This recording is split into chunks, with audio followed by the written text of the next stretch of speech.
Badly Drawn Boy on XFM 104.9. I'm Ricky Gervais, with me Steve Merchant and Karl Pilkington. I'll tell you what, the Sonys then. Oh! This Thursday at the Grosvenor House Hotel. Yeah. Everyone in Radios Anyone has entered their show in different categories saying, they get it down to, winners this year included the brilliant Dominic Mohan, former showbiz editor of The Sun. Lots of people won. Lots of people won gold. Lots of people won silver. Lots of people won bronze. We didn't get a sausage. Nothing. This show was deemed not worthy of anything. I mean, not a look in. The panel looked at it and said, well, no, definitely not radio. Didn't get a vote. See, that annoys me on so many levels. Let me tell you one, right? I've never complained about losing an award, okay, ever. Yeah, mainly in TV. I know we've won a lot, but we've been beaten by Peter Kay. Good luck to him. He's brilliant. Beaten by Phoenix Nights, the sitcom. A lot of people like that more than the Oscars, vice versa, right? No qualms. But the shoddy shite that I heard that night beating us, I was furious. I don't understand. There's people regional. It sounds like hospital radio, right? I shouldn't even be on XFM. I thought, it's beneath me. Yeah. And I thought, well, give them a hand, right? Let's show them. And I want to know who the panel was as well. I do not believe it. How can they I was looking back over some of the shows, right, before I go, Karl, and I've just done a little excerpt of, a trailer of what we do, what we're about, and I don't know how the panel could overlook this. Play a bit, Karl, please. Shaking her muff, minge and tits around does not make her a hoe, then what does? These kids at school with big heads. Karl, what are you talking about? Shut! Oh, my name is Holy Fuck. Right, Yeah. it's this monkey that was on a train station. Right. What if you mean cock to mean penis? It was my Down syndrome son. Oh, chimpanzee, that monkey news. So we've still got monkey news coming up. You're an idiot! You know what I mean? That's, to me, quality broadcasting. I don't know how they can say that isn't worthy. That's what we sent in to the Sony people. They listened to that. How they didn't think that was dynamite stuff. It doesn't make sense. Actually, I've been thinking about this since Thursday, because I've been a little bit down in the dumps. Yeah. What I think it is that with the TV show, the TV stuff we've done, Rick, we put a lot of work into that. Yeah. We get the script, we spend a lot of time on it. What this show is about, it's very much about spontaneity, it's about our personalities, and I don't think we're ever going to win an award for our personalities. I think that's where we're going. Do you know wrong. what I think? I think that when we're together, with the auteurs of The Office, and, and we're strong on it, and we're just two, we write it, we direct it, we cast it, we even worry about the font and stuff on the, we do everything. There's a weak link in our midst, I think. On the radio show? Yeah. Right, well, I'm just trying to think what the common factor is, because on the award-winning TV show, it's Bliss You and I. Yeah, I don't know. Well, I'll tell you what, can we play a record and let me think about this, because there must be something There's got to be a factor. that isn't in The Office that's in this, that means that The Office is award-winning, and this is a pile of shite. Brown Sugar by the Rolling Stones on XFM 104.9. I'm Ricky Gervais, with Steve Merchant, and with us, Karl Pilkington, the third member of this team. Me and you do The Office. Award-winning. Yeah, and us three do this show. No awards. Nothing. Karl, what are your thoughts? What do you think's wrong with the show? Why do you think the panel listened to our show and said that is awful, it's not actually a radio show? Well, can I just point out, many people may not realise that last year we won a bronze, so we've actually gone down. We've actually slid off the list entirely. I know, but I mean but Karl wasn't really as involved last year. Well, I remember last year it was very much you and I. I mean, we just started out on it. Yeah, so I mean, so you can't really compare. Hold on, though. Well, interesting. What do you think, Karl? What do you think the reason is? Thoughts, Karl? Any thoughts? I see what you're getting at, right? But You're not stupid. But when I put the compilation together, I made sure that it was mainly you two. So don't be doing that. Don't be playing that game. So you put the compilation together? Yeah. Right, again. Ah, right, interesting, because we weren't involved with that. We usually do The Office, edit The Office and everything. We have the final cut on The Office. So you... Oh, I see, so you... Oh, right, no, so you're the producer. You had your fingers all over it. Interesting. Oh, that's interesting. So, so the tape was the smoking gun, and whose fingerprints were on it? Karl Pilkington's. Yeah. That's interesting, we didn't get a sausage.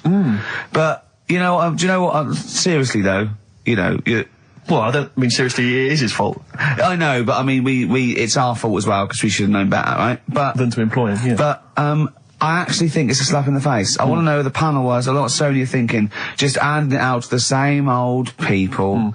You know what I mean? Every clip they played was a funny phone call. Do you know what I mean? And so, Did we send any of our funny phone calls in? So if anyone cares, I think we should knock this on the head as a protest against Sony. And that's how I've never complained before about Lula, but I mean this one, don't know what they're thinking. I want someone on the panel. It was entertainment. I want someone on the panel to phone up and say why they think this show is rubbish. Well, I'll apologise. Well, I'll not apologise if they stand by. If they tell me why, you know. Because, you know, listening to that clip there, I can't see anything wrong with that as sort of, you know, daytime radio. It's interesting. I mean, I don't think our number one fan, Dickie Anderson, Richard Anders, was on the panel, although he here has emailed in. He's got a couple of thoughts as to maybe why we... What is Dickers doing, man? Dickers says, commiserations on not winning a Sony. I can't believe you didn't win, naturally. I mean, apart from your show's obvious lack of quality and effort, having a monkey for a producer, offering the biggest load of tat as competition prizes, saying hairy Chinese kid 48 times every show, Rockbusters, not bothering to turn up for weeks on end, only having 3 listeners, introducing the comedy characters Camp David, Harry Fook, which I think he spelt wrong there, Stephen Merchant. I'm not a character.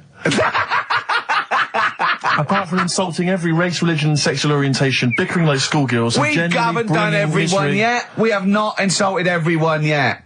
There's loads to go. Despite the fact you generally bring misery into the lives of anyone who listens, I thought you were surefire winners. Better luck next year. Well... I mean, a couple of constructive, you know, criticisms there, but generally, I still can't nail it. Was he on the panel? Well, I don't think so. Well, he's a fan, so... Yeah. Well, no, he's clearly a fan. I mean, he obviously loves the show. Because he has hit the nail on the head. Oh. Which... Yeah. But, what should we do? Should we give up or should we try harder? That's always my dilemma in life. Sure, yeah. I mean, I've always gone for the first one. Give up? Yeah, why bother? Yeah. If they can't see, just give us the award. Yeah. And then worry about it later and we won't let them down. Yeah. Now they've got blood on their hands. We're gonna... Yeah. What should we do? To give a couple of months notice? I think so. Okay, well, there you go. I mean, seriously, I mean, I think... I'm being serious. I'm not being wacky now. We haven't told Andrew, but... I think we've won our course with this show. Yeah. So let's... Okay, we'll give it a month, and it's because the Sonys didn't give us anything. Play a record. Yeah. There you go. You got to do a bit longer than that. No, we haven't. Got to give a month's notice. No, you got to work till about September if you're going to... No, we haven't. No, we give a month's notice. We'd, you know, whatever they give the money back or something. Well, you give your money back. Yeah, I know. What are you going to spend your 80 quid on? True. By the way, Red Hot Chili Peppers on XFM 104.9. So, a few more shows. And I hope Sony are happy. They should encourage... You know, we've only been radio, you know, a couple of years. Exactly. You encourage young talent like you. Yeah. Instead of giving it to Radio 1 and Radio 2 and... The old war horses. We just had a quick email. I wonder if you could answer this. It's James from NW1. He says, Ricky, is Karl going to be on this week's show? Please let me know, as I may listen if he's not. Sadly, he is here. I mean, people are already turning against you, Karl, because they've seen what's happened. Yeah. I think they've probably realised that I think we gave him too much. I think we've got a spoiled sort of kid in our hands. It's sort of like, you know, we knew how bad he was, but we were trying to sort of bring him out of his shell a little bit. Yeah. You got to encourage sort of, children like Karl. Well, yeah, exactly. Just sort of fend for themselves. But I like the fact that Dickie Anderson had that wonderful rant. I mean, it was an articulate email. It was quite long, and he must have typed it immediately. I'm thinking, because he's a fan of the show and he thinks I'm a genius, we need a PA. Sure. Don't we? Yeah. Do you reckon he'd come and work for us? Well, he can't be any worse than what we've already got. I know. You know. So, there you go then. We're giving up radio. We're going to concentrate on television. Karl's going to probably go back to what? Your little... Just doing your sound? The thing I won a silver for at the Sonys. Funny that, isn't it? Oh, you won a silver, did you? I got a silver, yeah. Oh, yeah, what was that for? Doing the proper job that I do here in the week. No, there's 2 of you for a start. Yeah. Well, there's 3 of us. Can't even get a bronze. Now, who's the weak link? Right? Well, bit weird, isn't it? Let's not argue. We haven't got many shows to do. To be fair though, this show is I think it's more to do with the fact that you talk on this show that has brought us down. Right, I haven't said anything hardly today. No, well, this is an award-winning show, potentially. We'll add this one in for next year. If you could just keep stum, we might have a chance. All right. Well, coming up, right? Let's put it behind us. Okay. Let's draw a line under it. We had a meeting yesterday. We thought we better, you know, for the last few shows, plan it a little bit. And me and Steve came up with a great idea. We're going to offer Karl money to do stuff. Yes. That's the quality of the ideas on this. Yeah. And I brought some money in, little stuff, because we had him showering with our mate Johnny for £1,000 yesterday. Yeah, we just got into a discussion, and then one of us suggested that how much would it cost us to pay you, Karl, to have a shower with another man? And there's nothing going on. No, there's nothing going on. You're just in a shower, normal shower. You're just washing each other, having not each other, just yourselves. You're just having a chat. Yeah, right, washing yourselves, having a shower. Yeah.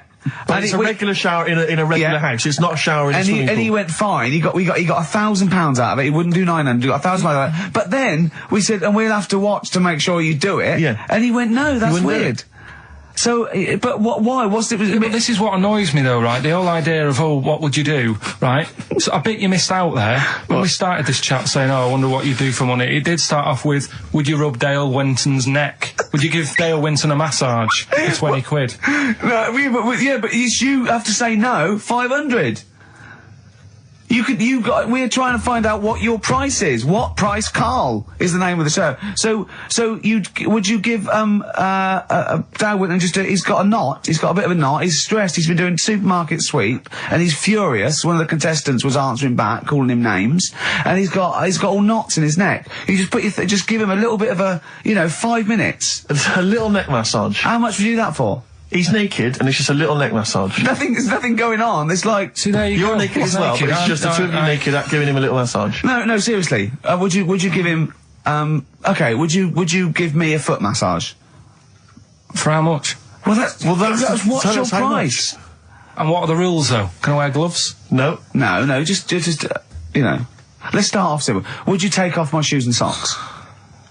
I'd do it for like 50 quid. Okay, 20 quid to take off one shoe and one sock, but like you mean it. You just take the shoe off, you go, and as you're pulling down my sock, you pull the sock down slowly, you look me in the eyes and go, what lovely ankles. Seriously, how much? What price? 20 quid a foot.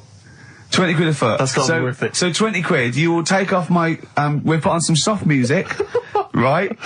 I don't need it today. That's what I was saying to you yesterday. You always do you know what I mean? No, you don't. At the moment, I'm quite happy. Give it to a homeless person. Give it to a charity. Well, we'll get him in here. Well, are you still going to shower with Johnny for £1,000? Not now, because you said, and me and Steve are just going to stand in the corner and watch. Well, we've got to make sure you do it. You might go in there and just, wet your hair and come out, pay Johnny 500 quid and go, yeah, we had a shower. How will we know? Sorry, I'm quite interested about the shoe and sock. I'm back to the shower. You just have to wash yourselves. Now, we have to inspect that it's really clean, because we want you to wash certain parts really... Right, well, why have you both got to be in there, then? Well, no, just one of us. Can we just take... yeah. Or can Steve film it? as evidence. Just as evidence. Or I'll tell you what, we'll leave the TV camera in there. Neither of us to be in there, then we can just watch the video. Yeah. Are you a couple of benders? Are you a couple of benders? No. No. But can we discuss further the taking of the shoe and the sock? Because I think there's £20 I'm willing to pay £20 to see that. Pretty in Pink. Psychedelic Furs on XFM 104.9. I'm Ricky Gervais with Steve Merchant. And our little pet monkey, Karl Pilkington. It's Karl. So, 20 quid, tenner each, me and Steve will pay good money. Right, we'll see you all right. I reckon even Andrew Phillips, the head of XFM, would probably give you an extra 20 quid if this is entertaining as I think it will be to the listening public. Just undo my shoe lace, and Steve were going, Karl's now just gently undoing the lace. Yeah. He's releasing the tongue of the shoe.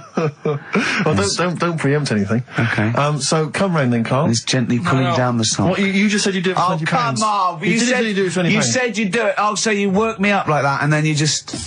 Come and take my shoe and socks off, and pull it down, and pull the sock down slowly, and go, what lovely ankles. No, because we had that chat yesterday about Come on, this, Karl, right? you just said you'd do it.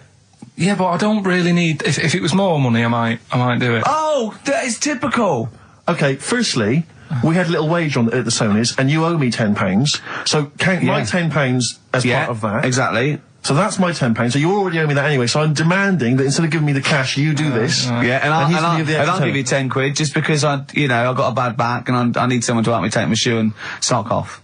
Because I think I'm getting that airplane thing where my feet are swollen up. Yeah. Yeah? Well, you've been auditioning people for that job, haven't you, all week? Come on. No, I ran it past Suzanne last night, right, because I knew you were going to do this, right? And I said, would you be annoyed if I know we need a new kitchen and that. Yeah. But can I leave it? And she said, it's up to you. You do what you want to do. We're not interested in what Suzanne thinks. Yeah, well, I don't Karl, want you just said that you would do it for £20. We are offering you £20. Just to take, I mean, I assume you'd take that off as a mate. If I twisted my ankle playing football and I hurt my back, I'll go take my shirt and sock off, and you go, yeah, no worries, mate. I assume you do that for a mate who's hurt his ankle.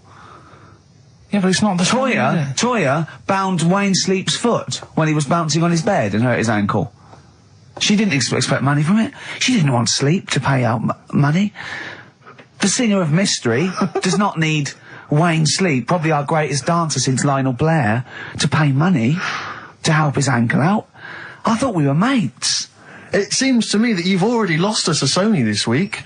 The very least you could do is bend down now. Take your shirt off. Move on. No, come on, Karl. Seriously, we've got to do this. Take the shirt and sock off. I'm not doing it. It's too... Karl! Why not?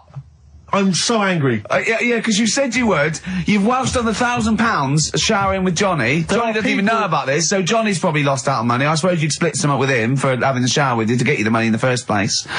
So the problem is this, Karl. People now are listening, expecting to hear this. That's why we didn't win awards, because you'd never go through with it. You've promised them something and you're not going through with it. Play a record. You're just like all the girls I speak to. So a little surprise for you there. That's Coldplay here. They're live through there. Thanks. Can you hear me? Can you hear me? Yeah, brilliant. Do you want to say a few words? Do you want to I'll have a quick word with Chris, lead singer Chris. Chris, good to have you here. Hello.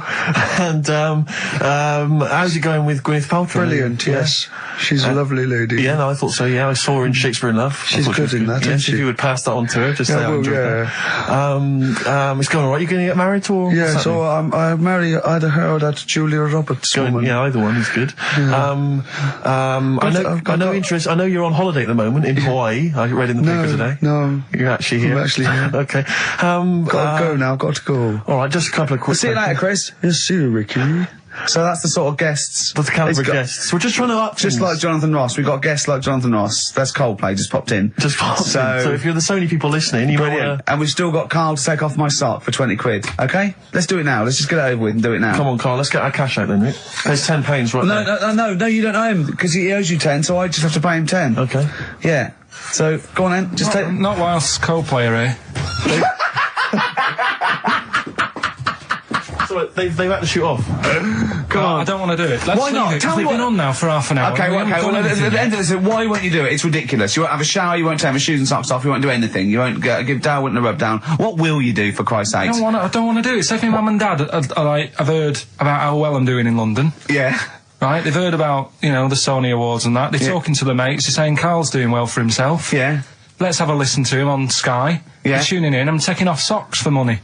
What's up with that? That'll be the first time that anyone in your family has actually made, money without stealing, thieving, it's or an honest, some kind of atrocity. Let's just do it quick then, because the first honest it's money. getting on my nerves. It's actually annoying. Excellent, alright. Well, give me the money, Steve. No, he's just taking a tenner off me. Give you the tenner back. Right, okay. Let's go like that. You've got to do it properly. You already don't say that. You've got to do it slowly. Go on, do it slowly. Just gently. I can't see what's happening. Just pretend I'm working on a shop. There's nothing normal. No, come on, just get it done. What's that? You're whistling.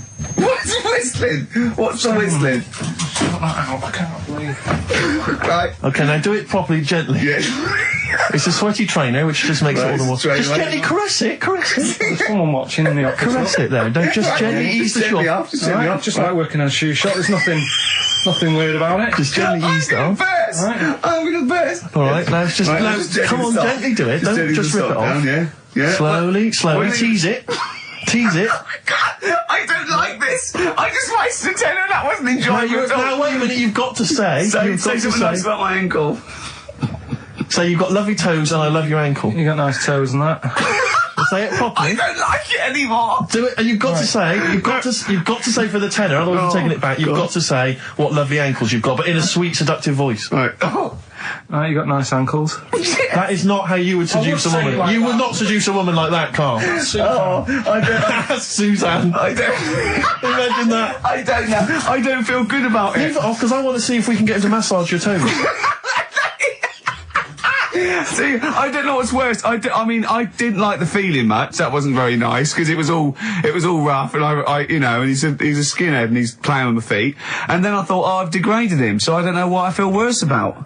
You can keep the tenner that you owe me if you massage his toes. No, I'm not doing that. No. No, we've paid him. He's done it. Yeah, the shoes are back on. We're something else next week. Something else next week. Okay. If you'd like Carl to humiliate himself for money, email in. Well, Suzanne was surprised that I was like, last night I told her about it, and I said, Oh, why did you do that? I don't know what I feel now. That's not good. I don't know. That's not good, is it? and she just said, well, you know, you don't like chucking money away and that.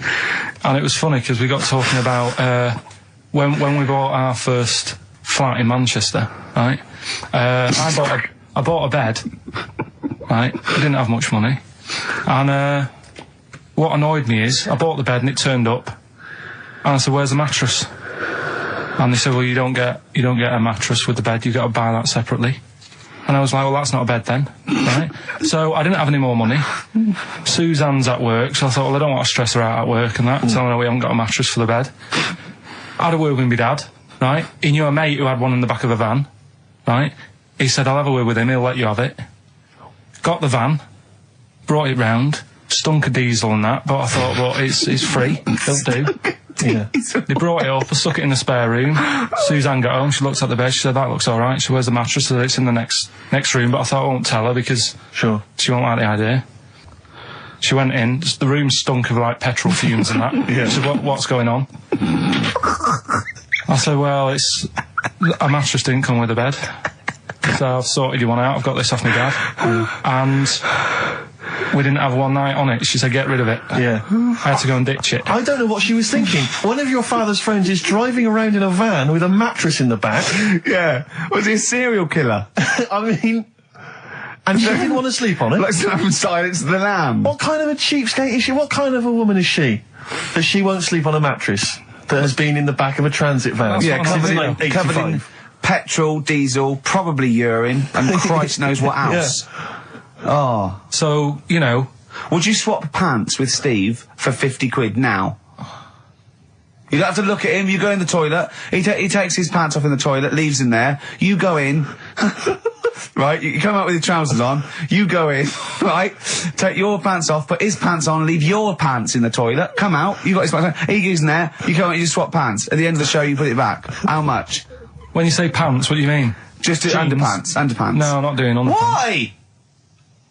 Why not? Seriously, these were fresh on Thursday. Yeah, but For the I mean... BAFTAs. For the awards, the Sonys. Do you know what I mean? But I mean, just name your price. It's gonna be more than 20 quid. It's gonna be more than 20 quid. It's gonna be like 80 quid upwards, I think. No, clean on today. They Yeah. were clean on today in their boxes. It's as bad for him as you. Don't remember that. Thanks for that. 50 quid? Really? Play a record. No, hang on, you just said you'll give me 50 quid. If you go and swap pants, I don't know what's in it for me. I don't know why I'm doing this. It started off as torturing Carl, but not only am I out of pocket, I don't actually want you two to swap pants or touch my ankles. Well, Steve isn't I don't know saying what no. I've done. This is I'm the victim here. I've paid out and I don't even like it. Play a record. I want to think about this. I've got 50 quid if you... as long as we can swap the pants, but both be in the room at the same time.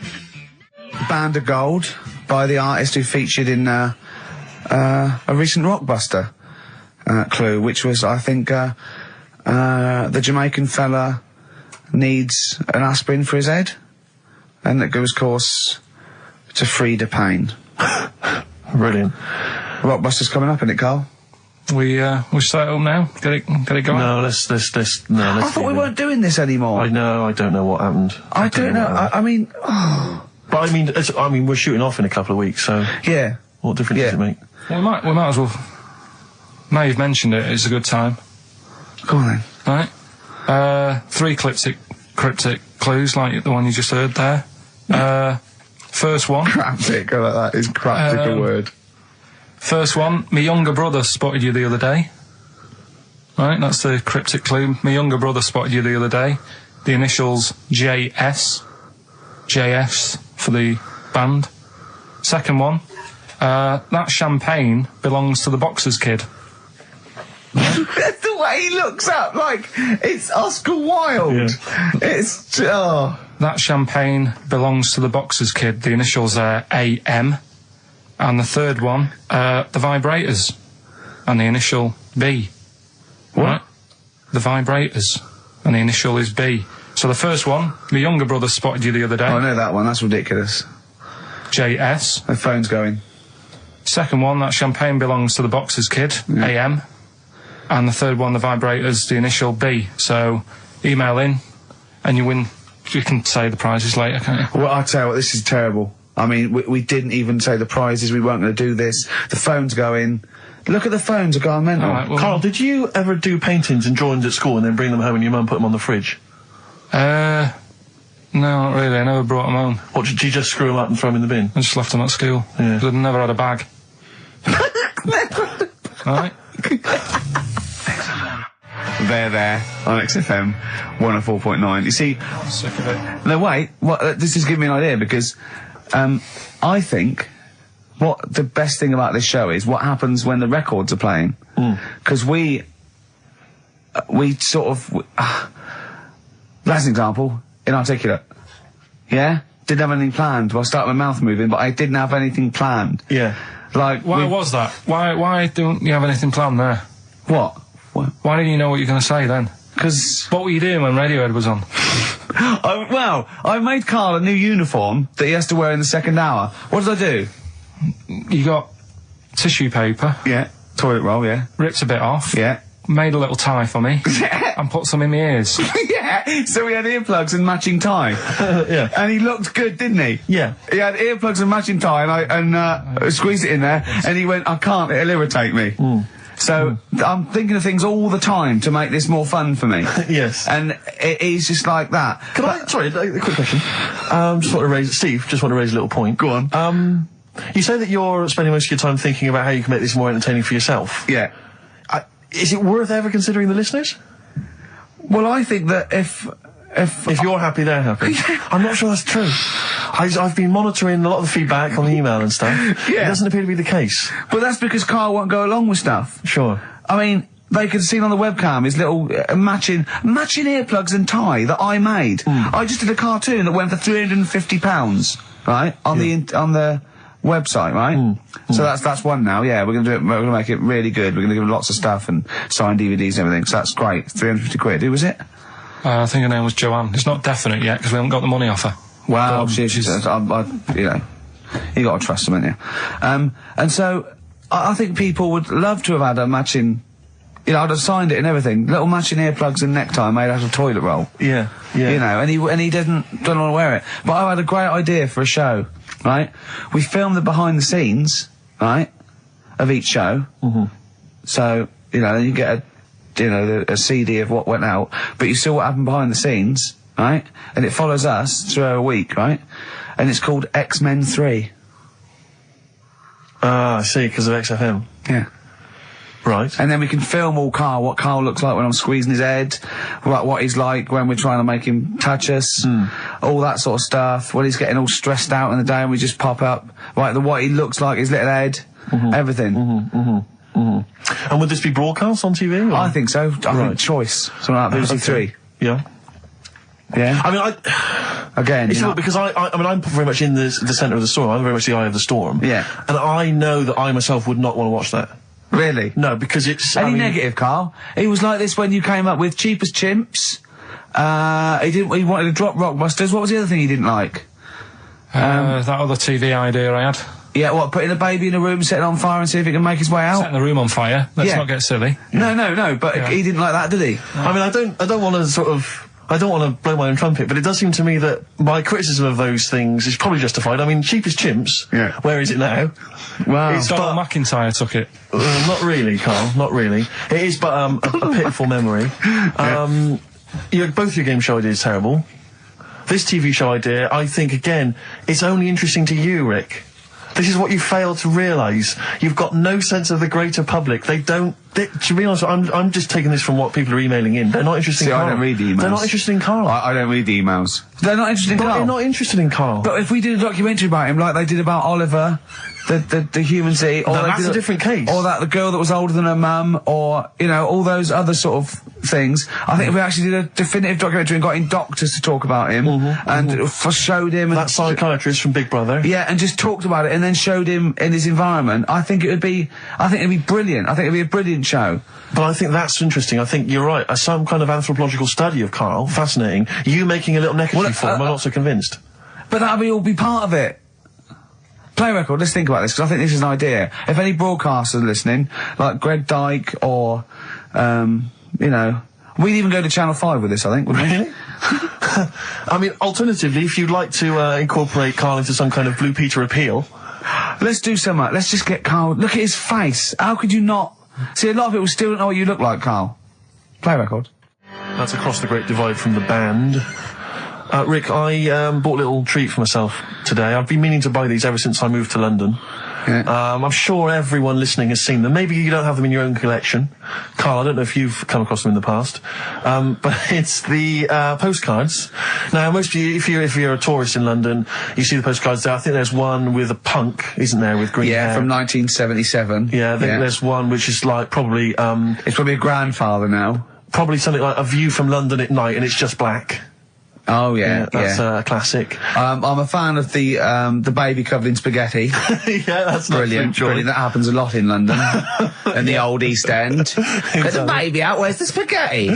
Yeah, brilliant. A wonderful memory of London. Yeah, But I was thinking to myself, how would I best want to remember London? Yeah. If I were a tourist from Prague, maybe. Exactly. You're a tourist from Prague. You want to send something home to your nan. To Mama Dragowski.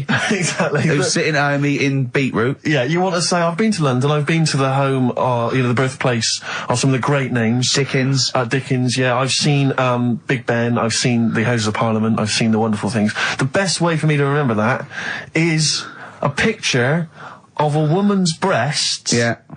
With pictures of cats painted on them. They are the most grotesque things. You've seen these before, Karl? They're awful. You can find these on any postcard stack. It's just a woman's breast drawn a face on it. I think it is that all the breast from London. So there's all the breast from London, and the other one, Karl, I think you've got there. What does it say? What's the little tag? We're a couple of swells. Oh, God. We're a couple of swells. But it's just... when was that... I mean, they've been around for as long as I've been in London. I just don't know... I don't know who took them. Maybe the woman... I should just point this out, incidentally, if you've not seen them, don't think that it's a topless woman. It's just a disembodied breast. Yeah. Or in the case of a couple of swells, two breasts. I know. And it's just awful. Looks like a snapshot.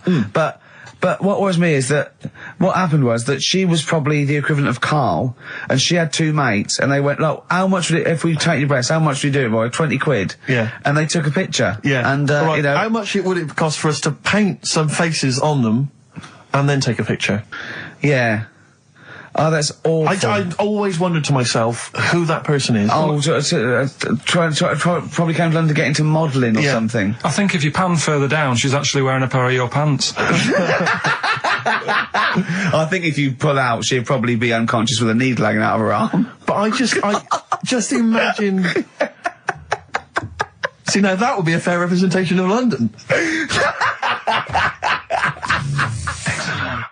Turin Breaks, Painkiller on XFM 104.9. A couple of emails, Rick, that I ought to notify you about. Holly has emailed in. She wants us to wish her good luck. She says that she's one of 15,000 women who will be walking 26 miles around London starting at midnight tonight in their bras to raise money for breast cancer research. Prostitutes? No, just regular ladies, I think. Oh, right. But I was at a loose end, so that's something for me to do for something.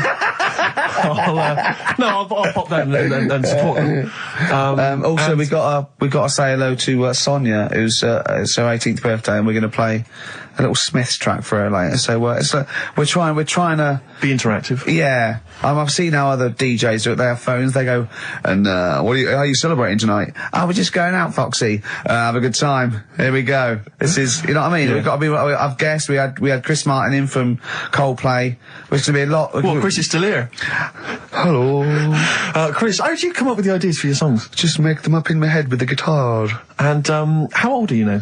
28. Thanks very much. No, more from Chris Martin later, I imagine. Cheers. We've also had an email. Cheers. Thanks, Chris. We've also had an email from Jim. It's as easy as that.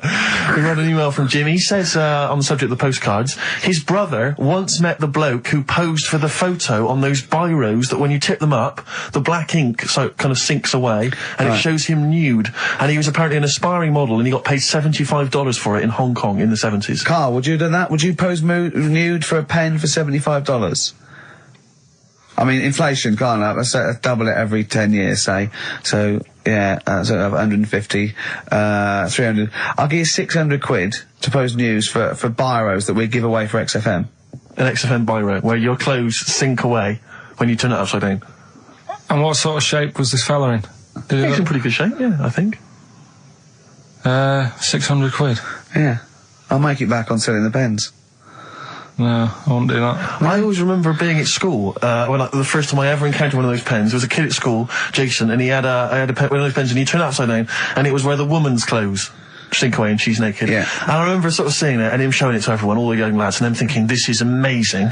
And I always remember thinking it was like the idea that it was sort of a way to cheat teachers. Oh, there's Jason, he's just got a pen there with a picture of a woman wearing some clothes. That's fine. Yeah. There's nothing wrong with that. If he brings a porn mag in, I'll have it. He's out. But I can't. But I've always imagined, can you imagine how embarrassing would it be to be caught masturbating over one of those pens? Businessman. Yeah, exactly. His wife catches him. Sorry, what are you doing? I'm just doing some writing with this regular pen. Right, what? Well, no, don't turn it upside down. Can I just come round where you're sitting? Why are you naked? The only thing I think more embarrassing would be to be caught masturbating looking into a mirror. Well, for you maybe, for me and Carl, right? We should give the Rockbusters clues again one final time before we give out the answers. And I should mention the prizes as well. If you still want to enter, we've got various things, a couple of CDs, a Smash Hit CD. Right, looking into a mirror. Let's move on from that. Club Anthems 2003, Strange and Beautiful. Eh? I hate being nude anyway. Why? What do you mean you hate being nude? It's not normal if you walk about. Do you walk about the house with an out on? No, because we've got windows. Yeah, but alright, with the blind shut or whatever. Well, I have a bath. No, but say like with Jane and that. Are you happy walking about? No, I'll walk around in my pants or a towel. I won't purposely walk around nude for the sake of it, no. No, I know, but I, in the morning I don't mind when I get up. Yeah. Go for a shower. But I don't sort of flaunt it about. I just wondered if that's normal, or... Well, no, what do you mean, is it normal? If there's no one can see you, then... No, like, but your girlfriend's in and that. But what I mean is... Yeah. It's like... You can put a pair of pants on, can't you? Do you know, all I'm saying is... Well, put Steve's on if you want. Yeah, for 30 quid. What do you want to do? Do you want to put a pair of pants on now? No, it's just like you're asking me to do it for a pen. What would you do, right? What would you do, right, if you did that thing with Steve and you left your pants in there, you went and you put his on, but it was sort of like, it was damp. Right, so Rockbusters then, we'll get this out of the way, right? So the prizes, Carl, mentioned there's a number of CDs. We've also got Wild Weather, a fascinating, it looks like 2 VHS set about weather, about various weather conditions around the world. That must be selling like hotcakes. Sean Lloyd could be in that now. Yeah, indeed. And also signed by Norman. It's Fatboy Slim's Big Beach Boutique. That must have been troublesome for the station that has close ties with Norman to get hold of. But well done. And that's Fatboy Slim, Big Beach Boutique. So yeah, there's a number of not bad prizes to give away there. And the clues were, Carl? First one was my younger brother spotted you the other day. The initials JS. We had That Champagne Belongs to the Boxer's Kid. That was AM. And third one, The Vibrators. That's rubbish, that one. And the initial B. We'll give away the prizes and the answers Next. What are we going to play a record, or what we got coming up? We got monkey news. Yeah, we got that. We got We've got loads, too numerous to mention at the moment. We got any adverts? got some of them. Oh, brilliant. Cram them in later. Excellent. Look forward to that. Joe Jackson. Good track. Good tune. Well, it's on. Different for Girls. Joe Jackson on XFM 104.9. A retro cut. Bit of monkey news would be good, Carl, if you got that. Well, We're struggling here. We're struggling, Steve. Wait a minute. You say that, but wait a minute. The answers for Rockbusters are coming up right now. So you thought people were turning off? Oh, we got. What have we done? We've done Take My Shoes Off for Money. Take My Shoes Off for Money. We've done that. We've done. Oh, look at these funny postcard breasts. And we've done. We didn't win a Sony. Coming up, regular features. Jeez, we got nothing, have we? Come on. Sometimes it's good. Come on, Carl, save us. You've got to save us. So Rockbusters answers, then. Are we doing them now, Steve? Yeah. Right. First one, my younger brother spotted you the other day. The initials there, JS. That was junior senior. Right? Yeah, good. I'll give you that. Second one, that champagne belongs to the Boxers Kid. That was AM. That was Alison's Moye. Alison's Moye. Alison Moye. Sorry, just give us the clue again. That champagne belongs to the Boxers Kid. So, Muhammad Ali's son. Yeah. Right, Alison's Moye. Yeah. Brilliant. And then third one, always an easy one in there for everyone so they can take part. The vibrators, the initials, B. That's Buzzcocks. You can't say Cox. That's why we win the award. That's why you can't say Cox. Have we got a winner? We have indeed. I chose him because his name amused me, which is a bit harsh. It's not Mr. Tits. No. Gerald Preston. Sorry, Gerald. I don't know why that tickled me. It's so unfair. It only tickled me because it's not funny. There's so nothing unfair. funny with Gerald Preston. There is nothing funny. I think it was because it sounded like it was a man of a different generation. I think that was why Gerald Preston. it sounded like... That's terrible. I know. Right, Gerald, there's nothing funny about that name. There's nothing funny about the name, Gerald. Steve just made me laugh. He did. I don't know why that made us funny. It made us laugh, but it just tickled me. But Gerald, whatever you think of your name, don't worry, because these prizes There's include nothing funny about Gerald Preston. I don't know, Gerald, if you're a fan of wild weather, but you've got a 2VH set coming to your way, so you certainly will be interested in extreme weather conditions by the end of that, I would have thought. Plus some arbitrary CDs, so good luck, Jerry. Oh, dear. Excellent. Right, brilliant. Good. That's that sorted. Right, let's have another tune and then maybe some monkey news. Yeah. Well, actually, now you've sort of mentioned a bit of monkey news, that I've found something in the week, right, that we've talked about in the past, right, that... I've got some other monkey stuff, but this is just... Oh, forget it. What? Come on! What's the matter with you? Right, do you know that thing we did ages ago? What? When we were out one day and we were talking about monkeys in a room with a PC, and if you leave them in there long enough... Yeah, eventually an infinite amount of monkeys, or one monkey in an infinite amount of time, will eventually... type the complete words of Shakespeare, yeah. Right, we talked about that ages ago. Yeah. I said it wouldn't happen. No, it doesn't make sense. You can't say it wouldn't happen, it doesn't make sense. It's a mathematical conundrum. It doesn't make sense. Go on. Anyway, right, they got a couple of monkeys. Alright, so not an infinite amount then. Okay, so, alright, but never mind. Yeah. Got a couple of monkeys, put it in a room. Yeah. I don't know if it was one PC or they got a job lot or whatever. Not an infinite amount then. And, left them in there for a month. Oh, not an infinite amount of time then, either. Okay. So 2 monkeys a month. Okay, go on. Yeah, I see the experiment's working so far. About 8 monkeys. Oh, 8 monkeys. Oh, let me just work that out as a fraction of infinity. It's infinity, 8 into infinity. Oh, God, a month. And what happened then, Carl? Did they type the complete words of Shakespeare? I'm assuming they No, did. they only did a proportion of it. Okay, what They did just did Macbeth.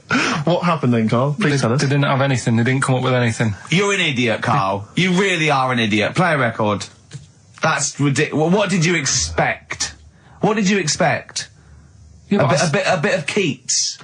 And Pastry of the Radio Times by one of them, the cleverest one. No, but what they did say is they didn't even write one word out. No, you don't. No, infinity or nothing. That's the point. There's a big leap between any number you could think of and infinity. In fact, an infinite leap. Do you understand the concept of infinity? Don't rub your eyes. I lost him on Do You. Yeah. Didn't I? Right, play a Did record. Did they type nothing from like any of the Tarzan books? Nothing. But they must have read them. I mean, that'd be their favourite, surely. I'm stunned. I can't believe they didn't even do like a transcript of Every Which Way But Loose. Yeah. I can't believe it. They must have chose some really thick monkeys. They didn't type any of Charlton Heston's speeches from Planet of the Apes. I can't believe it. It doesn't make sense. It doesn't make sense. You'd have thought 6 monkeys in a month would have done something. Yeah. At least a script for BJ and the Bear. The irony being, of course, in BJ and the Bear, that it was a monkey, not a bear. Really? Stuck in a moment. You can't get out of it by you two. I know how they feel.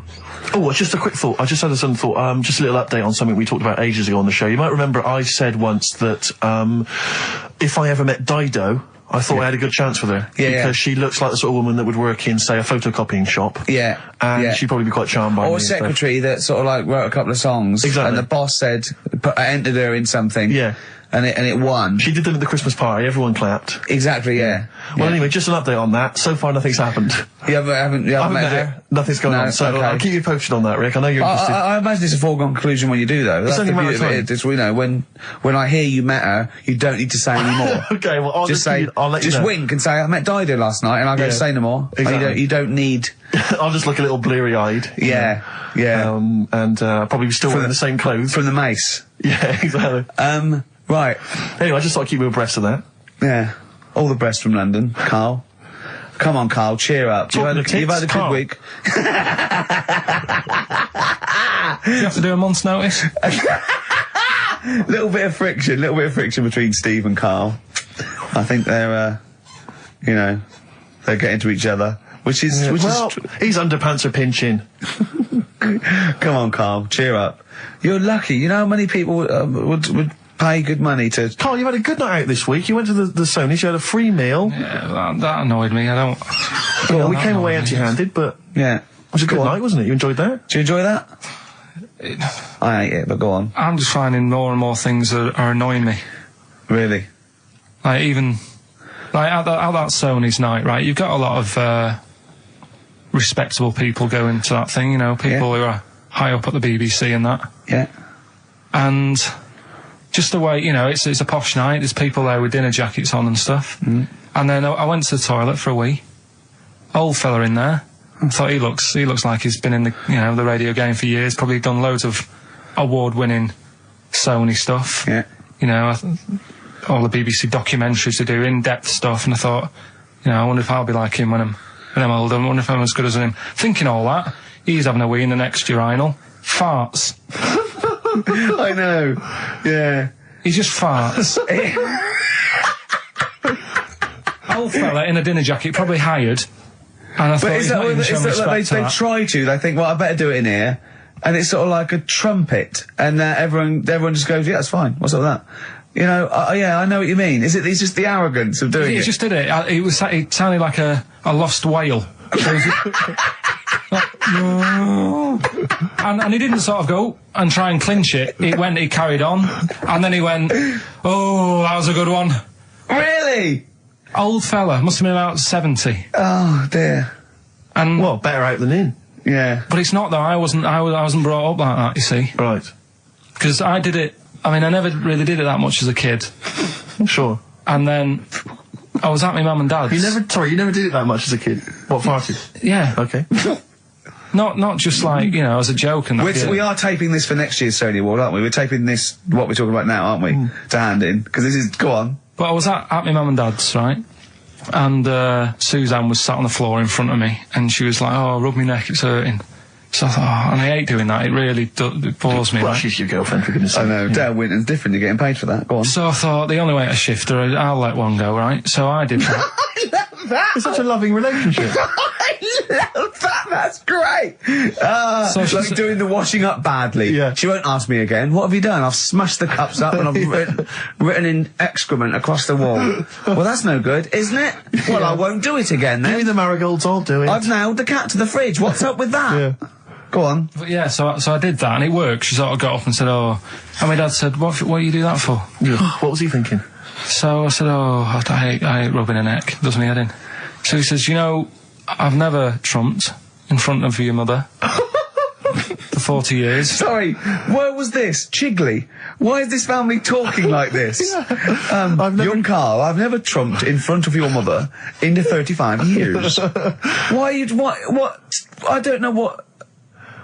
No, it's just that he said, you know, we've done a lot of things in the family that I'm not proud of, what did he say that for? What, he's never trumped in front of your mother?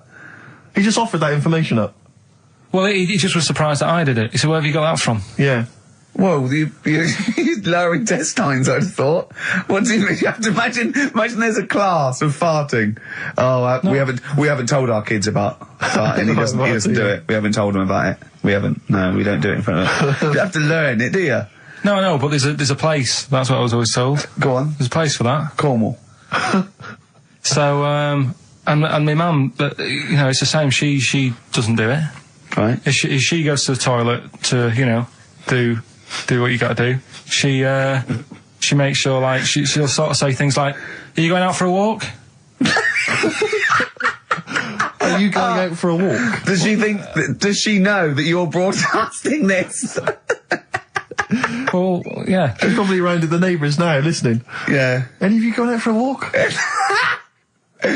just at the door. So she waits until everyone's left, or? She doesn't like the thought that everyone... Do you know, like, cats don't like you staring at them when they're doing it? I've never stared at a cat while it was doing anything. Have you ever had a pet cat? What do you mean? Yeah, go on. No, it's just like cats, you know, if you get them a little litter tray, yeah. I remember being told, like, no, when it does use it, don't sort of go and look at it. It puts it off. I was the same as a kid. When I had a nappy... Who comes and looks at you when you're on the bottom? No, when I was a kid and I was in a nappy, right, I used to always, like, there was a corner in the kitchen that I'd always go to, and everyone would be Where do you go to the toilet? Because I had a nappy on. Oh, yeah, right, how old were you? 14th birthday? About 3 or something. Yeah. Right. And I used to always go to this corner, and everyone said, right, he's going to the corner, don't stare at him. The thing is, I can so imagine you because you've got the same head. Yeah, you look like a baby. It's just the baby's head. Put there. Would you put a nappy on for 50 quid? Now. Yeah. Just sitting, do your work, right? Well, anyway, sit in the corner. So I'm not doing that, right? What? So yeah, my mum's like that, and something else she's good. I mean, people might want to know. At dinner party, that's Mrs. Pilkington just in the corner. Just don't look at her. Yeah, don't look at Mrs. P. She's just in the corner of our kitchen. Don't just look at her. What's she doing? She's just doing her business. She's there. There she is squatting. Are you going for a walk? Sorry, you were saying, Carl. Another trick I've learned from her. Right, if you're using, say, a friend's toilet or something, and you don't want to leave your mark, just go down the toilet and flush it. Use take a box of matches with you. Yes. Yeah. What the curtains? The girls calls it his flagship. Burn the place down, have a wonderful crap, and just leave when the fire brigade get there. Forget it. Who is it? Vines. Yeah. It's a good one. We don't go brilliant, do you? If you're going to talk, you do say something useful. There you go. Vines, they're homesick. Brilliant. Now, come on, we should do monkey news now, because I know you want to save it, but I think you should put your best stuff first. You never know what will happen, you know what I mean? Always put your best stuff out there. Let me just get it out of the... Okay, well, while he's getting it, can we have a jingle for monkey news? Yeah. Chimpanzee that monkey news. Tell you what, right, about putting your best stuff first. Yeah. Right. Do you know we were saying the other week about in Chinatown? Not really a town. Well, it's not a town, right? And like the restaurants, they have like those horrible dead ducks and chickens just hanging in the window. Yeah. An octopus and all that just hanging there. Yeah. And that doesn't like make you want to go in, does it? No, sure. This morning, walking through Soho on the way in, walked past this sort of strip joint place. This woman said, "Do you want to come in, sir?" Right, turn round. She must have been about 80. So you're equating her to a hangy bit of octopus. Well, you said, are you performing? And a chicken. I'm just saying, again, put your best stuff at the front door. Yeah, good thinking. Right, anyway, bit of monkey news that's been sent in. Right. Gareth in Catford. Right. Good work, Gare. Basically, it's about this monkey Oh, yeah. Oh, yeah. in the jungle. It's got a gig at an hairdresser's. What are you talking about? What are you talking about? What are you talking about? It's got itself a nice little job going in an hairdresser's. As what? It gets people sitting down, and what it does before the people have their hair cut, that it sort of sits there, and it goes through people's hair, makes sure it's clean, and people are loving it.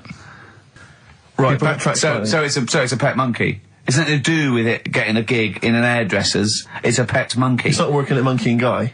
Yeah. No, seriously, it's in there. I think it might have started off as a job, and then So what does it say? It says junior £15, stylist £35, monkey £63. So I didn't quite follow. It's in the jungle. It was wondering about. Maybe it did But start it looks good, its hair looks good. Someone thought, hang Yeah, on. but never ever. You see, people make that mistake with hairdressers anyway. I always say, well, if the hairdresser's got a good haircut, go to where he's going. Right. Right? Because that's what I thought when I read it, about having a good haircut. How often do you go to the hairdressers? Well, not that much anymore, Sure. but I used to always think that. Yeah. You used to go to a bloke who told me had his shack on a railway bridge that used to shake when a train went over. Yeah. Because it was £2. Yeah, but before that, I've never had that much luck with hairdressers. Before that was another place, and it was run by sort of, these sort of wannabe gangster type people. Oh, yeah. But they'd, you'd go in What for do a you mean by haircut. wannabe gangsters? Well, sort of just petty crime stuff. You'd go in for a haircut and then you'd walk out with a video recorder. Do you know what I mean? You It's, don't have to take it. No, but they'd sort of spend ages flogging you that whilst cutting your hair. It was their thing. It's like, right, sit down, you alright? Yeah. Oh, So for the weekend? What do you think of? Maybe a Sony. Yeah. So that's when I stopped going there, because it was like, just what a haircut. I don't want to be hassled. by Which one said that you had the hair of a Chinaman? It's the fella who worked in a railway station haircut. Well, he should saloon. know. I mean, he's been around a bit, clearly, if he runs a shack next to a railway station. So, Can we just go back to Monkey News for a second? so anyway, that's why, yeah. I didn't quite follow why he's still his salon is in the jungle, or where is it? No, he was doing what he does in the jungle, right? Right. He's walking about. He wanders into the hairdressers. Yeah. Maybe they didn't have him on, like, as a job straight away. He was just there. He was People training, said, this is yeah. nice. He's sat there picking the nits and Carl, I don't know where to start. Then- it's just it's the embellishment. You don't he walks from a jungle to an hairdresser's. I mean, you're an idiot. You really are. I'd love to see you try and get a job in an hairdresser if there was another monkey up for it. You'd never get a job. So he was good at that. People said this is relaxing. Apparently he had really nice hands, soothing, Yes. right, on people's heads. They said, let's put him on the payroll. So Let's put him on the payroll. What do you mean? Yeah, I'll give you that. Okay, this is the news item, is it? Customers are queuing up to have their hair done at a salon in the jungle There you go. by a monkey. Judy, a pig-tailed macaque, has a reputation as the best exterminator of head lice in Concane. There you go. She is so good, some customers fall asleep under her gentle touch.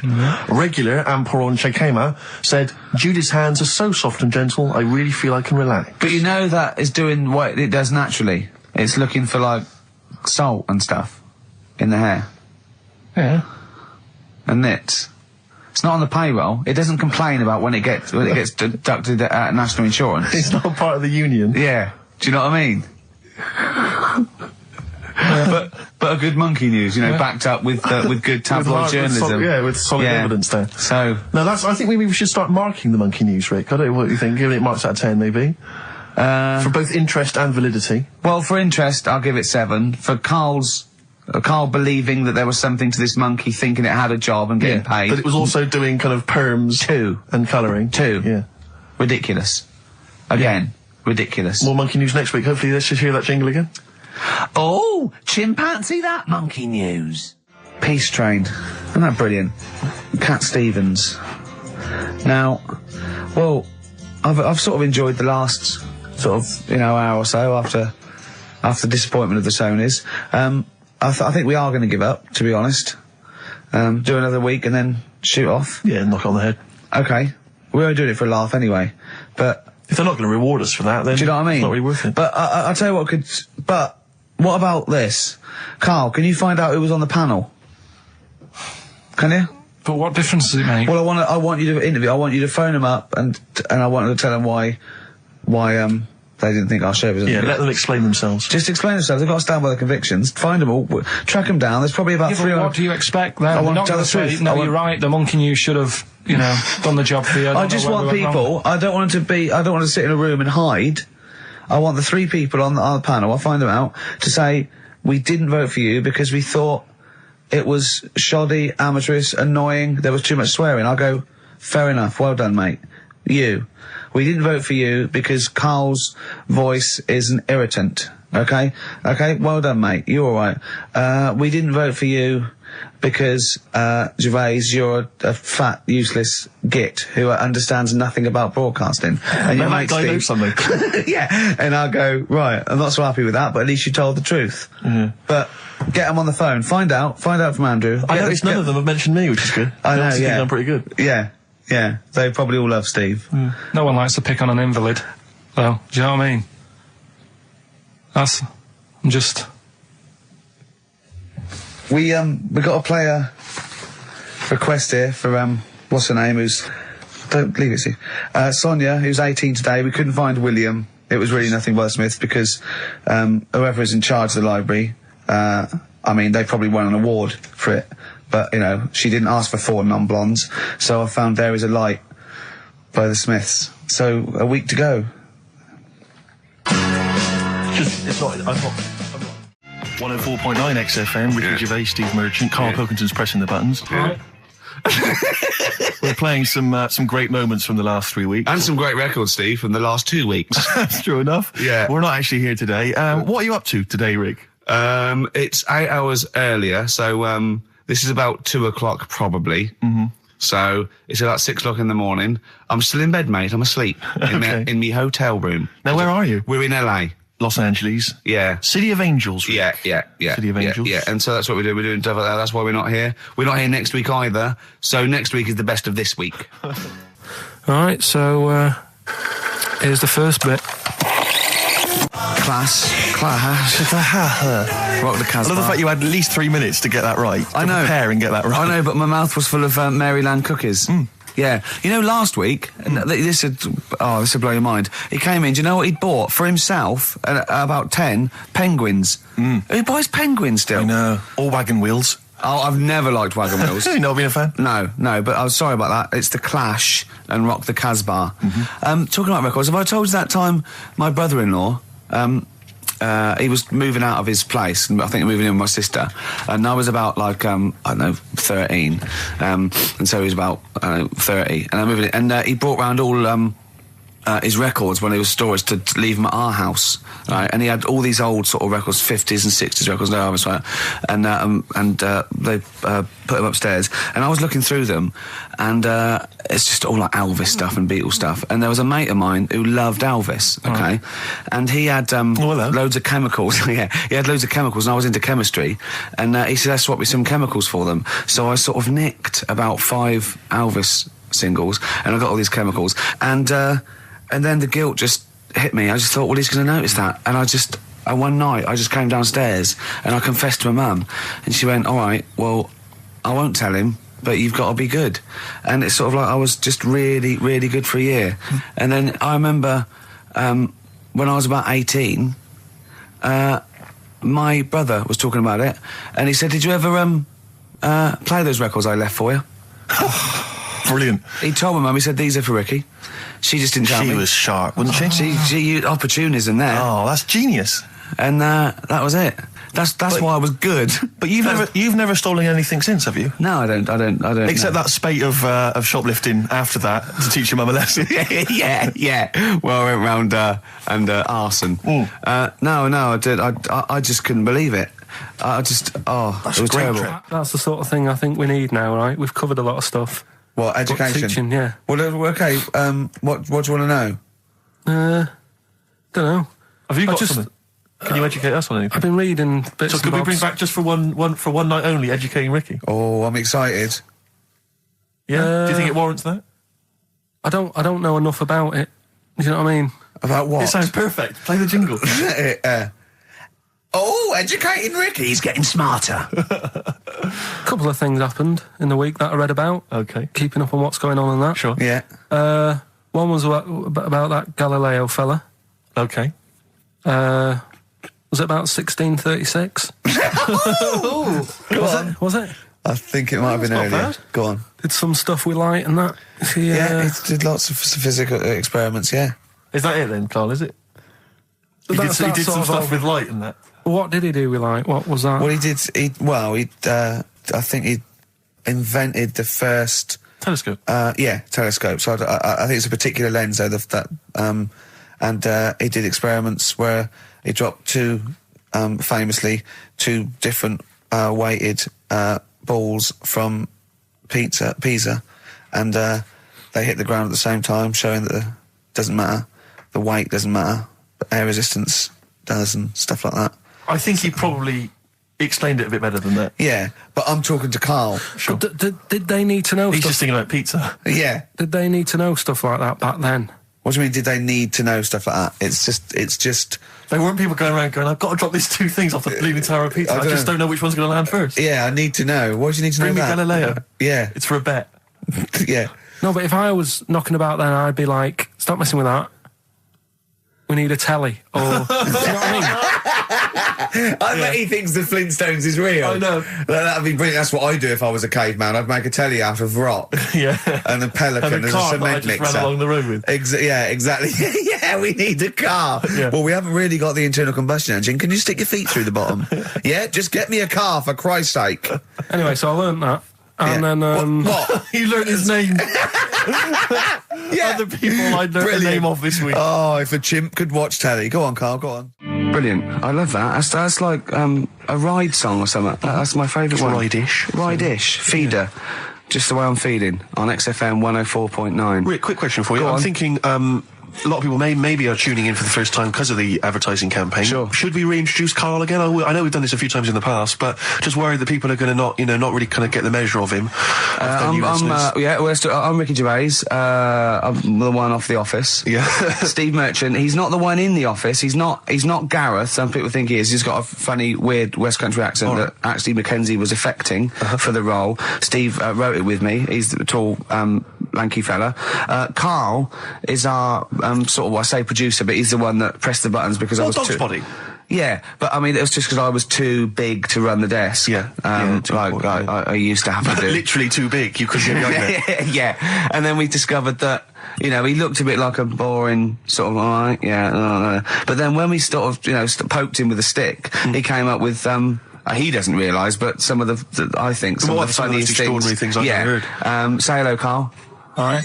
Yeah. Well, classics, I think, so far, that have gone straight to the list include, have you ever used a Y-front correctly? Yeah. Brilliant. You never see an old person Eating a Twix. eating a Twix. These are sort of things. He's back on his campaign to get rid of jellyfish. Why is that, Karl? Oh, did you see the paper yesterday? Go on. There's a jellyfish, right? It's about 15 foot long, about 5 foot wide, and there's a fella swimming next to it. And the paper's going, oh, look at this we've found. There's loads of them in Japan. Yeah. And it's because the water's getting hot, so it's making jellyfish really big. Oh dear. How's the campaign going to get jellyfish get rid of them? What's your point about jellyfish? They don't do anything. There's no point. They get in the way. It ruined me holiday because I got stung by one. Yeah. But you think the same thing about Liverpudlians, and we can't just go around, wiping out things that ruin your let's holiday. do the jellyfish first. And then we'll move on to the Scousers. Yeah. But yeah, I don't know what they do, and I'm trying to look on the internet. I've been busy this week. You're jellyfish now, not Scousers. Yeah. You know what I don't know what they do either. To sort of try and work out what would happen with the sea if it didn't work, because they say if there's no... See, this is what we're talking about. People who listen for the first time, they've got to listen to every word you say. You want to find out what would happen with the sea if it didn't work? If jellyfish weren't in there, do you know what I mean? Because stuff like coral, apparently the sea would be in a right state if you didn't have any coral in it. Fish, do you know what I mean? I always worry about how many fish we're sort of eating. Because you go past...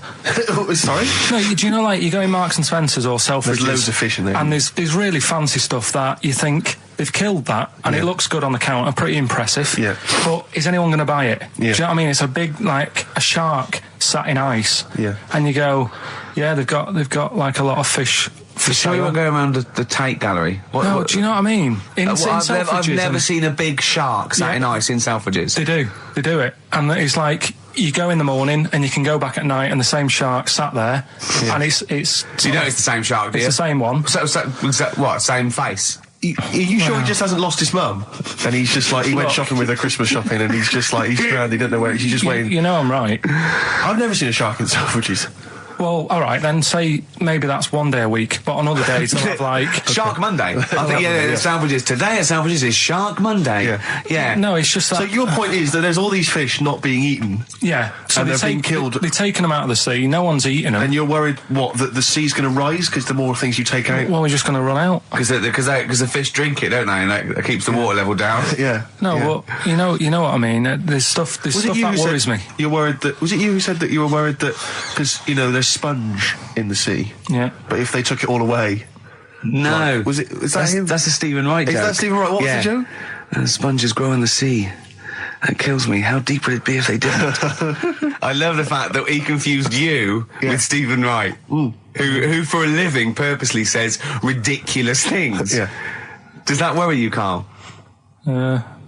Well, think about that and play a record. What do you want? I'd love to. A classic, a beautiful song by Simon and Garfunkel, April Comes She Will. Now, you weren't speaking to Suzanne last week at this time because you said she had a haircut, probably quite an expensive haircut. She's a lady in media. She's got to look good. She probably doesn't go to the barber like you or just shave it at home. Probably spent quite a little bit of money on it. She came home. She thought, well, my sweetheart, my lover, my sweetheart, you know what I mean? The man in my life is gonna love this. Well, he adores everything about me. He's going to love my hair. She walked in. Hello, Carl. All right. You look like Dave Hill from Slade. Is what Hugh said to the poor woman. And then talked about it on air. She was furious about that. So what did you do? Carl? She did listen, yeah. She wasn't happy. And she heard you slagging her hair off? Yeah. She, well, what So this is probably annoying her now. Well, no, it doesn't matter. We can do a lot today because she's at work. So And of course, no one's going to tell her. Let's have a chat about a fat arse, shall we? Hold on. Oh, dear. You are in so much trouble. That's. Look, he's realised he is a little bit worried. Oh, didn't you go and buy her a coat or something? Took her out on Sunday and treated her to a new coat and that. Yeah. But I offered, I said as well, I said I'd pay to have it done again. Oh no, Carl! You have. Oh God! Oh my Christ! So she listened to the show. What did she say? You got home. She'd heard you slagging her hair off. Imagine that. He thinks that's a good thing. So like, we've won the pools. Brilliant. What are we doing? Well, you can have facial surgery now, love. It's sort of like it's just Christ. You offered to have it done again. Unbelievable. Yeah. But I got home and she's like, being moody with me, right? Yeah. You thought something's wrong, so you must have listened to the show when I was slagging off her hair. His first thought was she probably looked at herself in the mirror. She agrees with me. Yeah, that barber's been round again. Yeah. And she just said, that wasn't very nice of you, was it? Oh. So I just said, hang on a minute. I said, that's what we do on the show. When I'm slagging off, Chinese people looking old or whatever, I said, you never interfere. Sure. I love the fact. She's got to get her priorities right. I love the fact that she's in the same queue as a billion people you've never met. Yeah. That's fantastic. She's in the same queue. Well, you didn't complain when I was because slagging off. I don't think Carl has ever admitted he might be in the wrong, ever. Certainly not to you or I. So did you That admit... is so true. Isn't it? That is so true. He's never admitted that he might be in the wrong. So did you, in this instance, agree that maybe you'd overstepped the mark? No, I just said she took it badly. Do you know what I mean? It's only a haircut. Yeah. Yeah. Well, Steve, you haven't seen it, so you can't start interfering on this one. No, okay. No, I haven't seen it, but I very much doubt she looks like Dave Hill from Slade, who, if I'm, unless I'm mistaken, used to cut his hair with garden shears blindfolded. Well. So, you know what I mean? And did her teeth stick out and she started to speak with a Brummie accent as well? I've got used to it now anyway. And so did you bought? So at some point you came crawling back and you said, "Do you want me to buy you a coat?" I just said, let's leave that. Let's go out and have a good weekend. Sure. But get your hat before we go. And treated her to a new coat and that. It's a nice coat, so people will look at that rather than looking at the head. So does it do flash? It's got obscenities across the back. If anyone who knows Carl's girlfriend is listening, tell her. And maybe you're a work colleague and you're listening to the show. Because I think this is terrible. Get her to phone him now. Get her to phone him now. I mean, get her phone on the XFM number. What's the fat ass complaint line? Because you are in deep shite. XFM 104.9 of a Saturday. Ricky Gervais with me, Steve Merchant. Hello there. But we're not here. No, we're away. So this is the best of, and I hope you're enjoying it. We certainly are. Made famous, of course, by Jimi Hendrix. Yeah. That's All Along the Watchtower, as originally done by Mr. Bob Dylan. On XFM 104.9. So, Carl, just take us through the moment where you gave this gift. Firstly, you went into Boots, right? You thought, all right, 100 condoms, brilliant. Okay, did you wrap it up? I don't know if it was 100, probably 80. Right, okay, yeah. Right. You don't want to go mad, do you? Wrap them up. I'm just resting easy knowing that he's not trying to breed. Right. No. Yeah. So I got her them.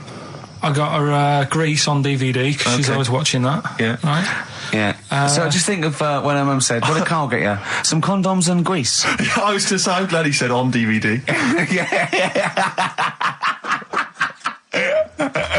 And, she was surprised anyway, right? Because I bet she was. no, when she got she was thinking like jewellery. no, So right? that showed her. That surprised you, hasn't it? All right. So hang on, wait a minute. You thought it was a holiday, didn't you? Yeah. Look at your face. You don't know me at all. So hang on. So did you give these on Christmas Day? Right. What happened is she got in from work that Saturday, right? And I said, "Look under the tree." Knackered. At least it's Christmas. Yeah. At least I'm going to get a little bit. I said, "Look, you got some stuff under the tree, right?" So did you give her a sugar lump? Right, she was really chuffed with that. But she said she was a bit puzzled because I didn't know we had any wrapping paper, right? So I ended up using wallpaper. You didn't take it off the wall though. You had some. No, it was some left over, right? So she said, "Why have you used wallpaper?" I said, "Well, I didn't have any paper, and you were getting in a bit, and I wanted you to have a surprise." So she said, "Can I have a feel of them?" I said, "No." Presents. She thought, right, I've got the right thing. Yeah. Right. And then Christmas Day, I said, "No, don't get carried away. It's nothing really good. You know, we said we weren't going to buy each other much. So there you go, open them." Yeah, go on. And Can I just ask, had you received your present from her yet? yeah. So what had you received? What did he have? Had some shoes, Nice. right? Getaway game for PlayStation. Nice. I'm just totting up Just the value of the value this. of those, Go on, yeah. And just also think about how much fun and pleasure you get from them. Yeah. Although, of course, condoms, I can see the appeal. Well, okay. So I think but I can. also add to that bit 150 quid for a meal. If you're going to start totting up, 150 quid for a meal. I bought her some shoes, 72 quid. Yeah, that was after the event, though. Doesn't matter. All right, so you received these, dare I say it, thoughtful and nice gifts. You handed over the box of condoms. They were wrapped up. She unwrapped them. Yeah. Go on, take us through it. Walk us through it. Well, it's not something you play with on Christmas morning. Oh God! Oh, right. But when she opened What them, did she say? What did she say? Well, I wrapped them twice as well, so she thought it was something really good. Extra It was like, protection. Right. And So she thought it was something really good. and then So the disappointment would be doubled. Yeah, go on, yeah. then she just opened it and went, "Oh yeah, so what's on the telly?"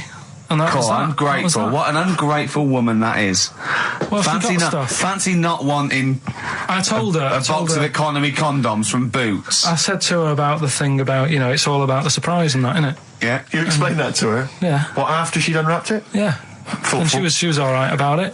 Yeah. She understood. Rick, I suggested to him that he buy his girlfriend a gift. I'm worried I've done more damage to the relationship by suggesting that than if he had just forgotten. Next time you've got to go shopping for her yourself, Steve. I think I might do. You've better go shopping for her yourself. I'm glad it's all over though. It's mental. Yeah. It annoys me. The whole thing annoys me, and she knows that as well. Yeah. She should know. What, she still insists on having Christmas once a year. Well, Wow. I'm no, but well, anyway, what did you get? I can't think what you bring to the relationship, Carl. I don't know what it is she's getting from you in this relationship. It's like she's doing all the work. Well, 80 times. Oh God, Carl! I love it. You're brilliant. I know what she's getting. He's the. What though? He's not thoughtful. No, but he's thoughtful. He's the best he can do with the brain he's got. Do you know what I mean? Right. He's doing his best. He's absolutely doing his best. There's no. He's working at the limits of his powers. Do you know what I mean? Though he's done as well as he can with what he was given. Sure. Yeah, and that's admirable. Yeah. It's like, I think he's done better than you'd expect. I bet his teachers didn't even think he'd get this far. Do you know what I mean? What, find a girl? No, well, yeah, a job, a girl. Yeah. Do you know what I mean? Clothe himself. He's done really well. What do you think, Carl? You think you've done well? I think I've done all right compared to some of my mates. What are they doing now? Probably not that much. Do you know what I mean? Mrs. Matthews said I wouldn't be an high flyer. I think I'm doing all right. Yeah. Do you know what I mean? I have a holiday every year. Got somewhere to live and that. Yeah. Got a new flat, haven't you? Yeah, so where are they then, the condoms? Did she show them to her family and friends? No, Take them no. into work? Look what I'm Carl got me? surprised she told Ricky, actually. I was a bit disappointed in that. Yeah. Because I didn't go shouting around. Well, she was so like I got. excited, Carl, clearly. She was just so pleased and proud. All right, play a record, we'll come back to it. No, that's it now. Rick, you may remember that last week we opened with some quality knob news. Knob news, yeah. It was Hitler's knob. Hitler's knob was one of them. That just sparked off into a whole bunch of other kind of knob-related discussions. Yeah. And I'm pleased so far to see that we're almost at the halfway mark for this first hour. And so far we've only talked about nudity and/or todgers. Yeah. So excellent work from us. Well done, lads. Yeah. I'm looking forward to Dr. Fox and the rest of the Sony Award committee listening to this one. Yeah. But more knob news. I don't know if there's a jingle for that, maybe. You nearly had the eye out. Knob news. Knob news, excellent. This is an extraordinary story. A woman tried to sue her bosses for £210,000 after finding a cooked penis in a canteen stew. Hospital cleaner Sophie, can't quite pronounce that name, was eating goulash for lunch and could not cut one of the lumps of meat. Oh, you can see where it's going. I've got so many questions already. I know. She picked it up and tried to chew it, but it was too tough. Then she inspected it with workmates, who all agreed it was a penis. Imagine that discussion. Yeah. Miss Matlata said she vomited for the rest of the day, instantly became a vegetarian, and had to have psychiatric help. It's not known whether the organ was from a human. The case continues. Well, it can be found out, so that's one thing. Obviously, the doctors aren't confused. They're not going, I don't know, I've never seen one like it. Yeah. Also, why is she eating goulash? I know. I mean, that's my first question. Why? Yeah. Lunch. Oh, what do you want? I don't know, I fancy some goulash. Yeah. Oh, some gooly lash. Gooly lash, Thanks very like much it. indeed. Lancashire cockpot. Oh, It's on the menu. Brilliant. Only £5.50. Wangers and mash. I'd love some wangers and mash, please. Cock o' van. Cock o' van. It's already done for There's you. there's wangers and mash, cock o' van, Lancashire cockpot. That's just off the top of our brains. Yeah. So, if So you've got if any you of your wanna- own, keep them to yourself. We're not interested. What do you make of that knob news? And he's in a hospital. Oh, yes, it was. No, hospital cleaner. You're right. Hospital Oh, cleaner. God. I know how your mind's thinking already. There's been a mix-up.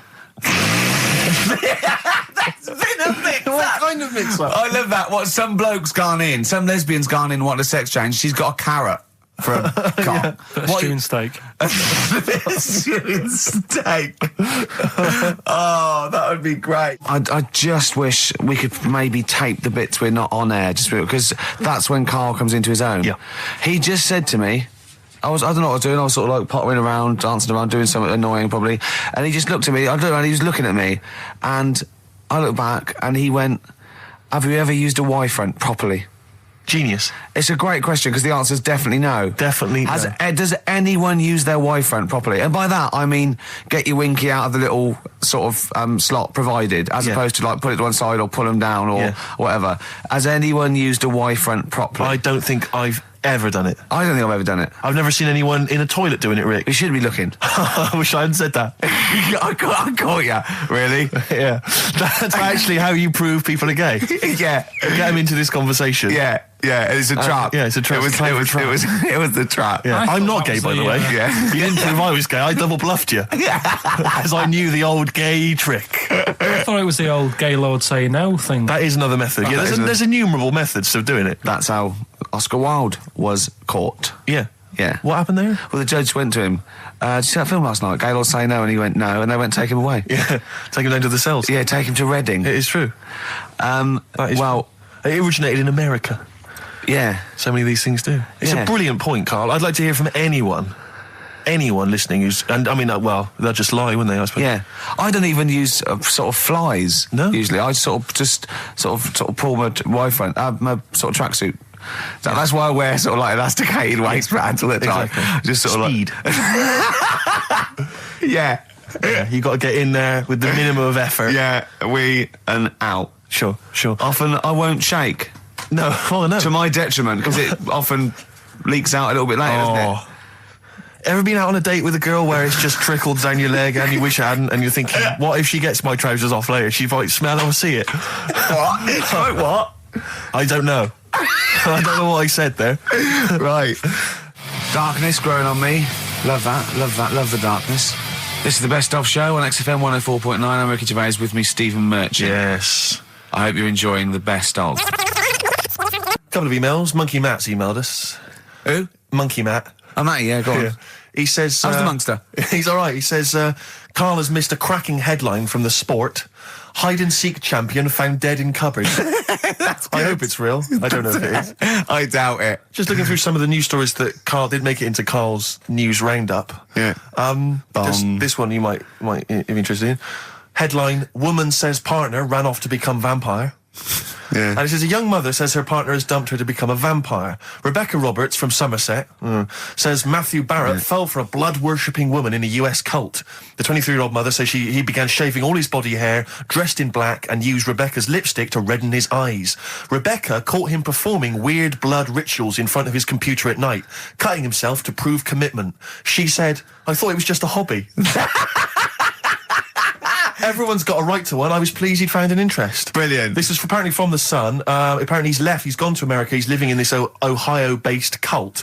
But it's the last bit where she's been asked whether or not, if he came back, would she take him back? Sure. And this is where I wonder if the journalist, you know how journalists are supposed to just report the news, be objective. Yeah. I wonder if maybe the journalist here has maybe had some interference. Made the quote better for them than go on. Because it says, I never thought this would take over his life. Now, if he came back, I'd say fangs, but no fangs. Oh, dear! I can't believe. Imagine you're the woman, Rick. Okay. And I've come round. You're the to interview you. journalist. I'm the journalist, and I've come in and I've said, okay, I read about this. All I have to do is not say that thing. You've come. I understand you're obviously quite upset. Your husband's gone gutted. off. If he came back, would you take him back? Definitely not. Right. What would you say to him then if he came back? Just get lost. Right, but I'm really pissed off with you. Would you perhaps say something a bit more pithy?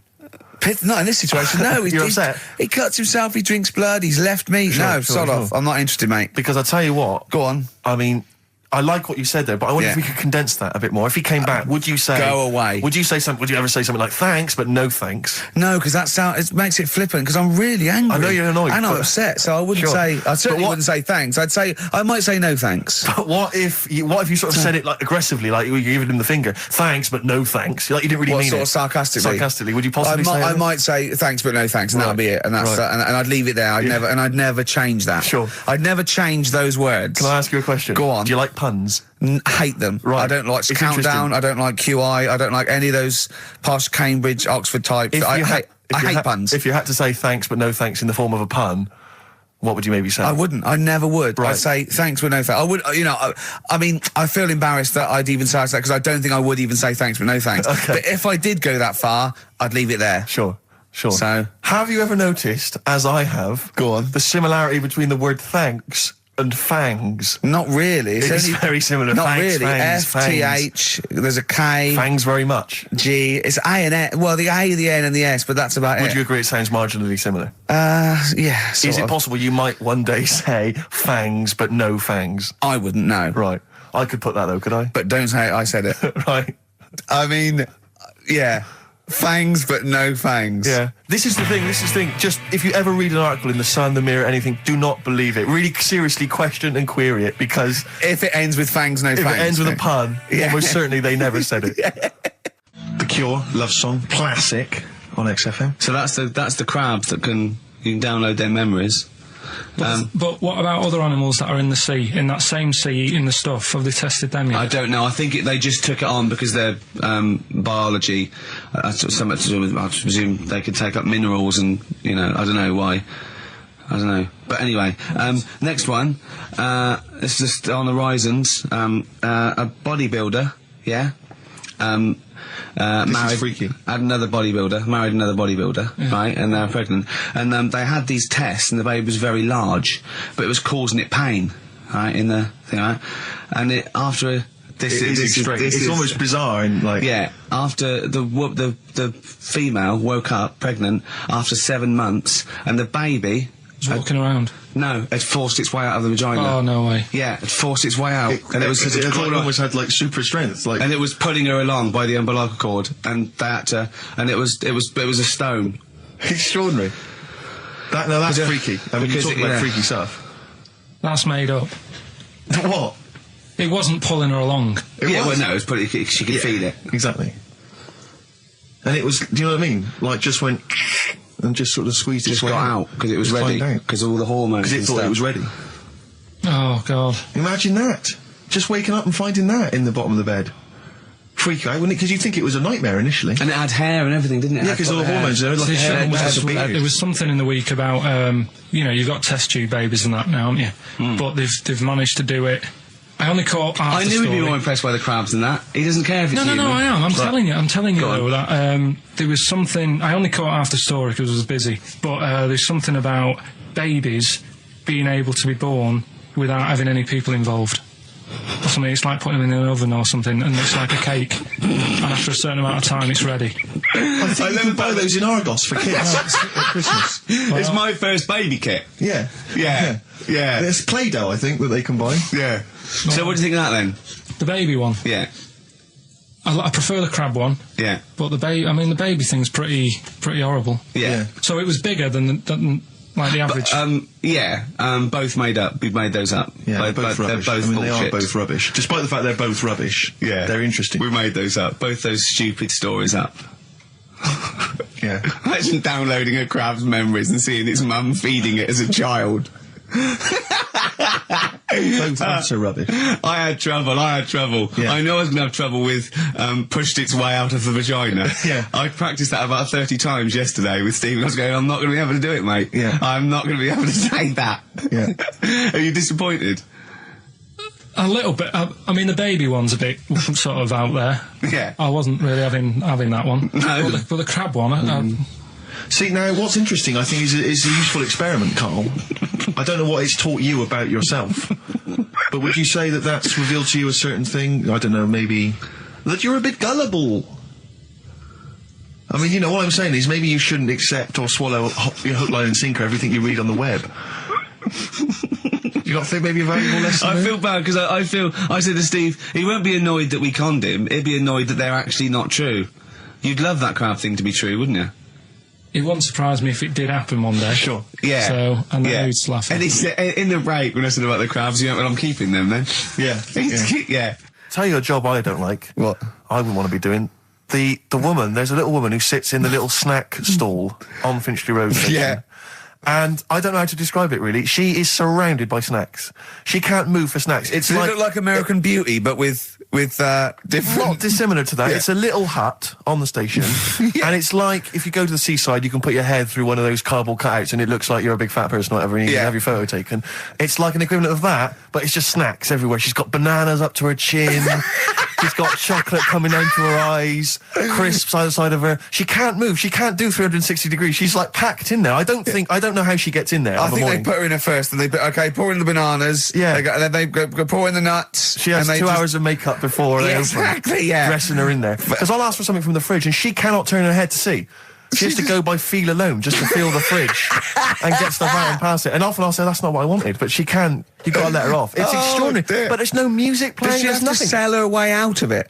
Exactly. if it's a slow day, she's stuck there till the next day. Yeah, it's like a world-breaking attempt. Yeah. Carl, what job wouldn't you want to do? Well, any job. You're a lazy... You're joking, aren't you? I've done loads of stuff. I'm quite happy now doing what I'm doing. Yeah? You look happy. Trying to think. You sound happy. Yeah, I mean, calm down. You on drugs? I'm all right. Are you on happy E? before England have won and that. I'm happy What? for them. Yeah, go on, happy for them. I'm happy in that. Yeah, what do you mean happy for them? We are England. Happy for us? Yeah. I mean, we didn't play. I did very little towards it. No. It was mainly Johnny Wilkinson. Yeah, I barely contributed. Switching on the TV was about as much as I did. Exactly. And shouting, come on! Yeah. Talking about jobs and that, though, I was reading the other day about, rubbish jobs that people have had and I stuff. haven't got time when I'm at work, man. I just get on with it. I'm not squiddly diddly. Fingers in pies, different jobs. Go on. Do you know Ivor the Terrible? Ivan. He, His Russian. Yeah, that was the Welsh fella who was bloody awful, but not as bad as his Russian cousin, Ivan. Go on. He had a fella doing some work for him, right? This fella built his house. After it was done, right, the terrible fella was like... fella Ivan. He was going, oh, it's brilliant, you've done a good job there. Yeah. I don't want you to build another one like that. Took his eyes out. Just stopped him making an house like that. One? Blimey. That's bad, isn't it? Why didn't he take away his trowel? Then he could have seen that he couldn't have built a house without a trowel. You can't build a house without a trowel. Yeah. I suppose he probably later thought that once he'd been nicknamed Ivan the Terrible. Yeah. He thought, why? Because you gouge people's eyes out. Yeah, but I didn't want to build another house. I know, but Take his trowel away. What would I have been then? Ivan the crafty at most. exactly, yeah. Ivan the jealous, Ivan the spoilt brat. But Yeah. Ivan gouge someone's terrible, eyes. it's That bad. is bloody terrible. I'm surprised you're not called Ivan the... Do you know what I mean? Yeah, you're going to get on in history like with Vlad the Impaler. Yeah. He's mainly remembered for impaling people. Yeah, he did a lot of other stuff. Did a load of great charity But work he did. The Not impaling remembered. is the thing that's really Yeah. gone down in history. When were you reading about Ivan the Terrible? No, it's just or little Ivor stories. the Terrible is the thing you remembered from this informative article. No, it was just little bits like that. Talking about him, there was a thing about someone who worked for that fella who painted the ceiling. Sistine Chapel. Yeah, there was a thing, a woman who worked for him in his house. And I love how you assimilate information when it's just bordering on the academic or just the interesting and true. It's wonderful. Ivor the Terrible gouged someone's eyes out 'cause built him an house. That fella who painted that ceiling had a woman work for him. Imagine if you wrote that down in an essay. Imagine if you wrote that in a school essay. Well, you'd probably end up with not getting a grade or... or thinking you turned up to more than you had. Exactly. Anyway, the woman who lived with... Yeah, the woman who lived in a shoe. Go on. yeah, there was this woman who lived with him, and she used to go out and do all this shopping and that. Yeah. But because she couldn't read or write, he used to have to draw everything that he wanted. Why couldn't you just tell her? I don't know. No, but no, wait. That's an excellent point. Could she talk? Yeah, but if it's a big list and that, loads of different coloured paints. But why and couldn't stuff. she draw on a piece of paper? Why did he have to do it? Because he's a better drawer, isn't he? That's the point. That's it. That is. We were just looking for the logic of the story. You found it. You've done it. Play a record.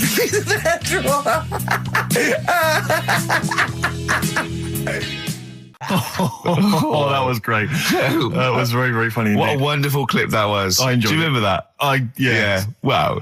It was a few weeks ago, wasn't it? Really? I mean, I think it was last week. we'd have to have very, very bad memories not to remember that hilarious clip. I'd like to hear that again maybe in a couple of weeks' time when I'm away. Yes, absolutely. It's embarrassing, isn't it? And we, but the good thing is, on telly, I feel a bit guilty about putting out shoddy rubbish because I'm getting paid an awful lot. Yes. But here, I don't give a They can bleep that. They will do. Well, I didn't really want to make it a Christmassy type show because I don't really like it. Oh, he's done it again. What you did Christmas once, didn't like it. No, my dad always said... All right, steady on. Dad said Christmas morning was for for me. So he used to stay in bed. So he never... That's brilliant. That's a great thing to say, isn't it? Yeah. Christmas morning's for you. Run wild. Do what you want. Just don't bother me. I'm going to Honolulu for 2 weeks. That's great. Dad, it's Christmas. Do I have to do anything? No. So my mum used to get up because she used to like to see my face light up, when I open my presents. And then... to give fireworks. And then I'd have to go to my bedroom from about 6 o'clock onwards because my mum and dad were into having big Christmas parties and I wasn't old enough to go. Right. So they'd say, right, you've had your fun there, you go up to your bedroom, stay in there. And, Really? Yeah, I remember one year, right, I got a train set, that's what I wanted. Yeah. Right? It's brilliant. Playing with it all day. I thought, I don't mind about the party, I'm happy staying up here playing with this. Brother comes in, he's had a few, right? He's going, yeah, give us a go on your train. How old is he? He's a bit older than me, so he might have been like, let's see. Well, let him be 18. Probably about 18, 19, And how old something were like you? that. I had a train set, so I don't know, about 14. something like that. Yeah. Right, so I'm playing on that, loving it and stuff. And then he comes in and goes, oh, gives a go. He turns the transformer up to like 14. He went really fast for about 5 seconds, broke it, and then he went back downstairs. Wow. So Christmas, I hadn't even got to Sounds Christmas like Day. the Conservative government with British Rail. Satire, that is. Rick, I just thought that there's satire.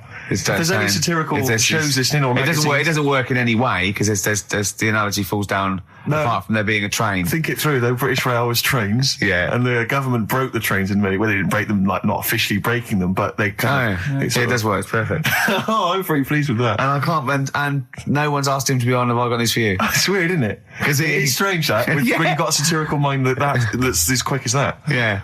All And right. he's broke your little train set. So what did you do? I just like watched telly and had some sausages. I bet you were happy with that, though, weren't you? Oh, it's a bit annoying though, isn't it, when your main present of the year has been broke. And did then, it ever get it fixed? No, that was it. Put away. I'm intrigued why your parents wouldn't let you come and join in the festive fun. Was it like really debauched down there? Was it like eggnog everywhere? And Well, no, but I mean, that's fair enough. 6 is a little bit early, but I just think, you know, if you're a kid, he had his fun, put him to bed at 8, maybe. And he you think won't. so on Christmas Day? I thought that was a day for family. Well, not if there's a party going on. and Well, then don't have the party on the Christmas Day. Well, that's another option. Yeah. Your parents are weird, aren't they? A strange breed. Well, I think that was the year, right? You're talking about buying presents and stuff. I think I did treat my mum to. I didn't buy my dad anything. I think that was like when I got a bit older, he used to get my dad something because he wasn't that bothered anyway. No. So got my mum. There was a cheap shop, right? Of course. Thank God for that. Called Snips. Right? So I went in there and I thought, let's see what I can get her. And remember Victoria Plum? I don't think so. Well, it's like a fairy character. Right. Right. I mean, mum's into gnomes and stuff, right? So I thought, right. She must be pleased with you then. Victoria Plum. I was thinking, is that one of the neighbours? Is it like a brandy Do you liqueur? remember Victoria Plum? Victoria Plum. Victoria Plum, yeah, it's like a little fictional sort of character, right? Okay. So I saw it, I thought, yeah, she'll love that, right? So I did my paper round, saved up for 2 weeks, right? Aw. Got that sorted, went to Snips, bought the Victoria Plum. Next day, I'm in town with her, right? So I think, I know what I'll do. I said, come in here a minute, right? So we go in and we're looking around and I tested her, right? I went, look at that there, that's all right, isn't it? And she goes, oh, it's bloody awful. Oh, Carl. Oh, Carl. Oh, God. So then Christmas Day comes. I said, don't bother opening it. She said, no, why? I said, Oh, "Don't." no. Why didn't you still give it to her? So, well, it was too late. I'd already bought it. Oh, Carl. So she opened it and I was like, and she said, oh, that's nice. I said, why are you saying that? I said, the other day, she said, it's bloody awful. She said, oh, no, I thought you were pointing at something else. Oh, no. So that's why I don't get anyone anything anymore. Oh, God. Play record. Oh, God. Oh. You know, I've never been a religious type. You know, if people want to do it, I let them do it and what have you. Good of you. But out of all of them, I want one that's not going to take over your life. I don't want one where you've got to get up 3 times a day and you've got to go and pray and that you've got to get up early. Forget that. It's getting in the way. But if it's something like, I was walking to work the other day, right, across Oxford Street. There's a little Hare Krishna fella there. And he sort of had, he had a leaflet and stuff. And he said, you know, are you interested? And I said, what do you do? And he said, well, you know, we're against getting stressed out and what have you. And he gave me a plum. They hand out food for some reason. But I sort of asked a few questions. That's just the imagery. These 2 bold people, one of which is wearing an orange smock. Holding a plum in the middle. He hands the other one a plum. It's almost like you can imagine some kind of religious painting. Exactly. Yeah. But you know, what is their sort of main thing? Because he didn't really tell me that much. He was a Japanese bloke, so I didn't know what he was saying that much. Why? He wasn't speaking English?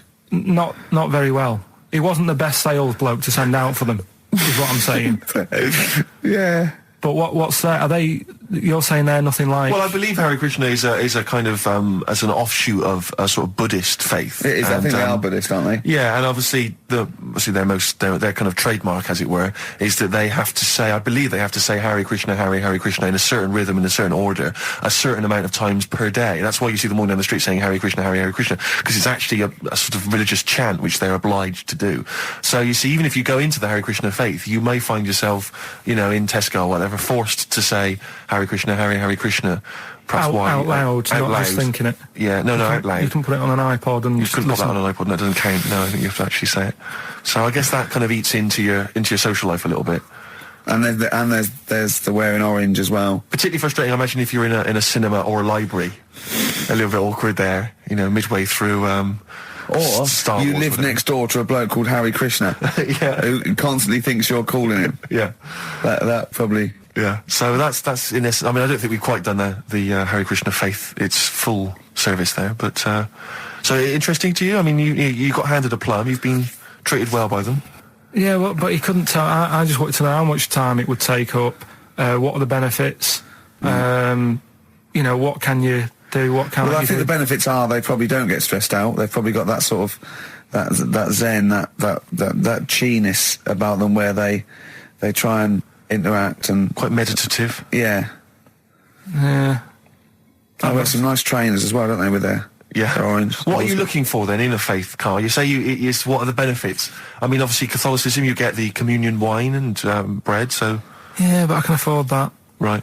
Probably, just I like the Crusaders. I was forced into joining that as a kid, because a mate sort of joined it, and he sort of said he'd join, and I sort of swore at him. I said, I'm not doing that. Right? Yeah. He said, right, if you don't come with me, I'll tell your mum that you just swore. So I was like, oh.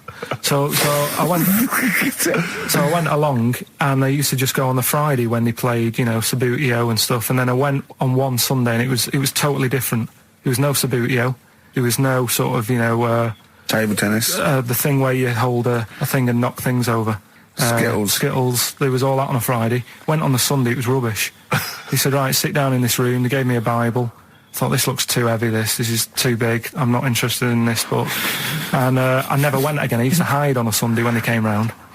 And that's been the only sort of... I suddenly, why did it suddenly turn out to have to hide on a Sunday when they're coming round? Because they wouldn't leave. They wouldn't leave. Who was it? Were they adults? It was sort of a... Well, he seemed like an adult to me at the time, but he was probably about 27. Well, that is an adult. Yeah, but do you know what I mean? He seemed a lot older when I was a kid. Yeah. And he came knocking and that, and he used to say to me, Mum, I'll just tell him I'm ill or something. And they used to hang around to see if I'd eventually come out to play and that. And if I did, I think they would have grabbed me and took me there. I love the idea that for you, religion has to bring with it some kind of gift. It's like, you know, join our faith and you get an alarm clock radio. It's like something like I think religion does bring a gift. Usually, it's the gift of the Lord. Well, the gift of everlasting life, isn't it? And that's the problem with it, you know. A lot of people believe in it because they think... But for Karl, his feeling is like, that should be a given. That's safe. I'm definitely going home with eternal life. But what else can I have? Is there an iPod? You have to have a religion? Because obviously I don't have a religion. I don't miss it, and I wouldn't want one. I'm an atheist, and that's out of belief. That's out of logic. And we don't get into the politics or the morality of it. Why do you feel you need a religion? Why don't you just get a hobby? Well, I didn't want one. I don't want one. I just was saying that, you know, if I was to get one, which one would I go for? Is what I'm saying. I'd like to see you perhaps as a Jew. I think Judaism would suit you well, I think. What are the hours like for that? Tough. Can be tricky. That's what I mean. I don't want anything that's, you know... And they have a day where they don't eat and stuff. I couldn't be doing that. So they have days when they eat too much? Yeah, but what happens if I'm not that hungry that day? Like I say, I don't like change. You know what I mean? I like my Cheerios in the morning. I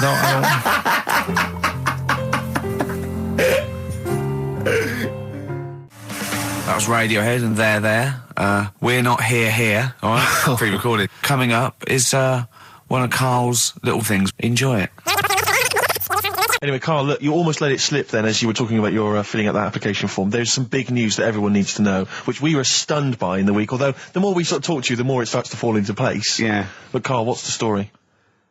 That I haven't got me my exam results from my GCSEs. He never turned up to get his exam results. I was working. And so, how many did you take in the end? Because you weren't even sure about that, were you? You think you took maths and English, don't you? Yeah. And you think you've handed in the artwork for art, don't Now, art was continual assessment, wasn't it? Coursework. And what was that you made? I made a man sort of putting his arms into a car. You made a model of a man putting his arms into a car. What was this? So Sort of that like- one's passed. Was We that, can take that this is as a read. homage to break-ins in Manchester? Was this? What was this? Oh look, he does what he sees. Yeah. So you've what's got that. That's safe. You've definitely got that one. So you've taken art, you've taken English and maths, you think? So this is what we're going to do, listeners. We're going to try and find out his exam results for him and tell him next week. Live on air.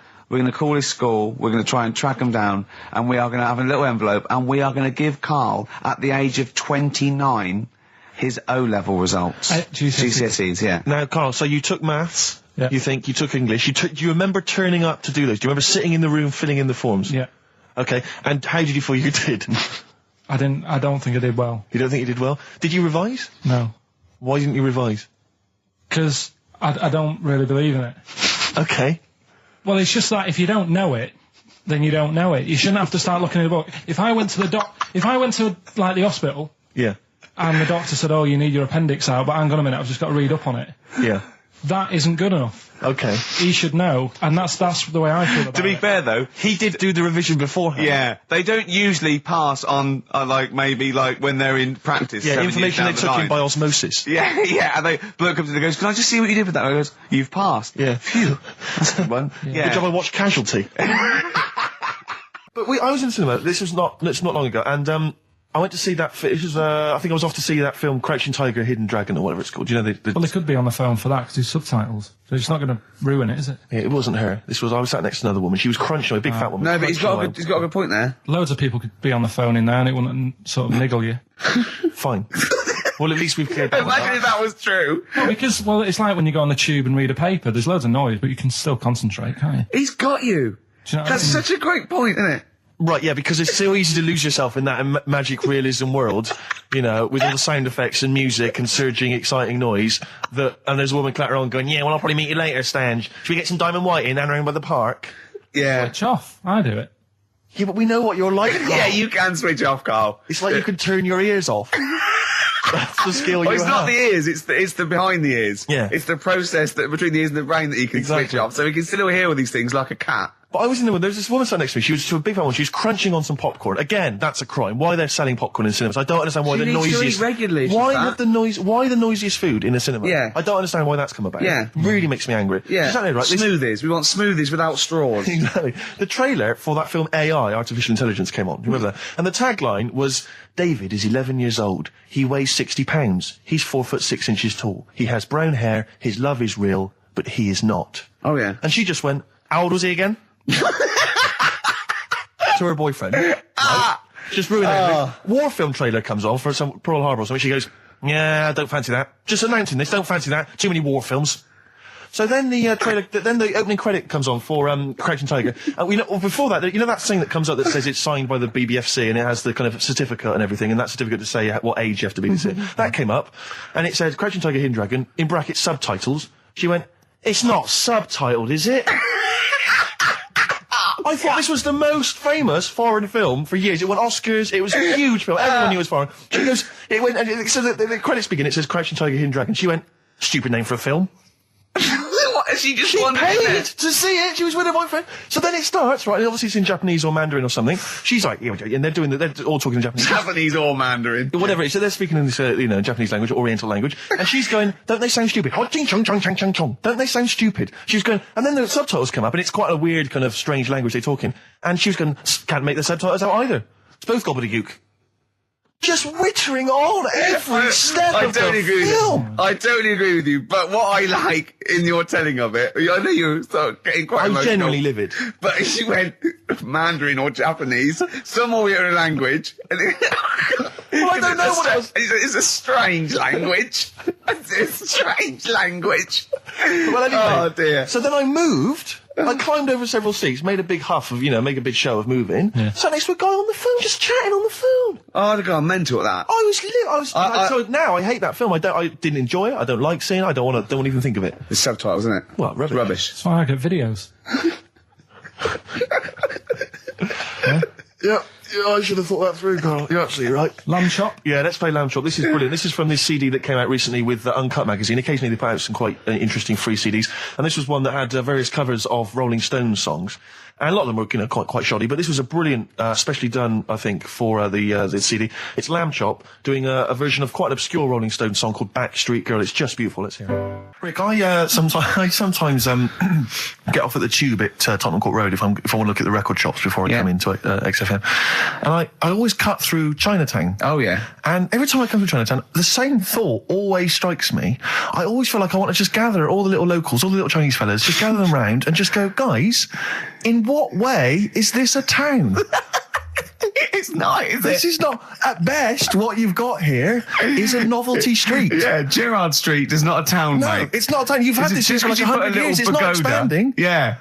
You can't just call it Chinatown and claim it's a town. If I was them though and you do it, I go, what are you talking about? It is a town. It is a town. It's What- our in what town. It is a town. It's our town. We got all lots of stuff. Where's your church? Where's your mayor? We got a betting shop. Not enough. It is. See, all you've got here is restaurants. No, that does not a town make. no. Got a little supermarket with snacks. What does it sell? Snacks. Specifically, I would imagine crackers. Yeah. Do you want to buy a dragon? Do you want to buy an ornamental dragon? If I wanted to buy one, this is where I would. Do you want to buy a gold dragon? Is it made of gold?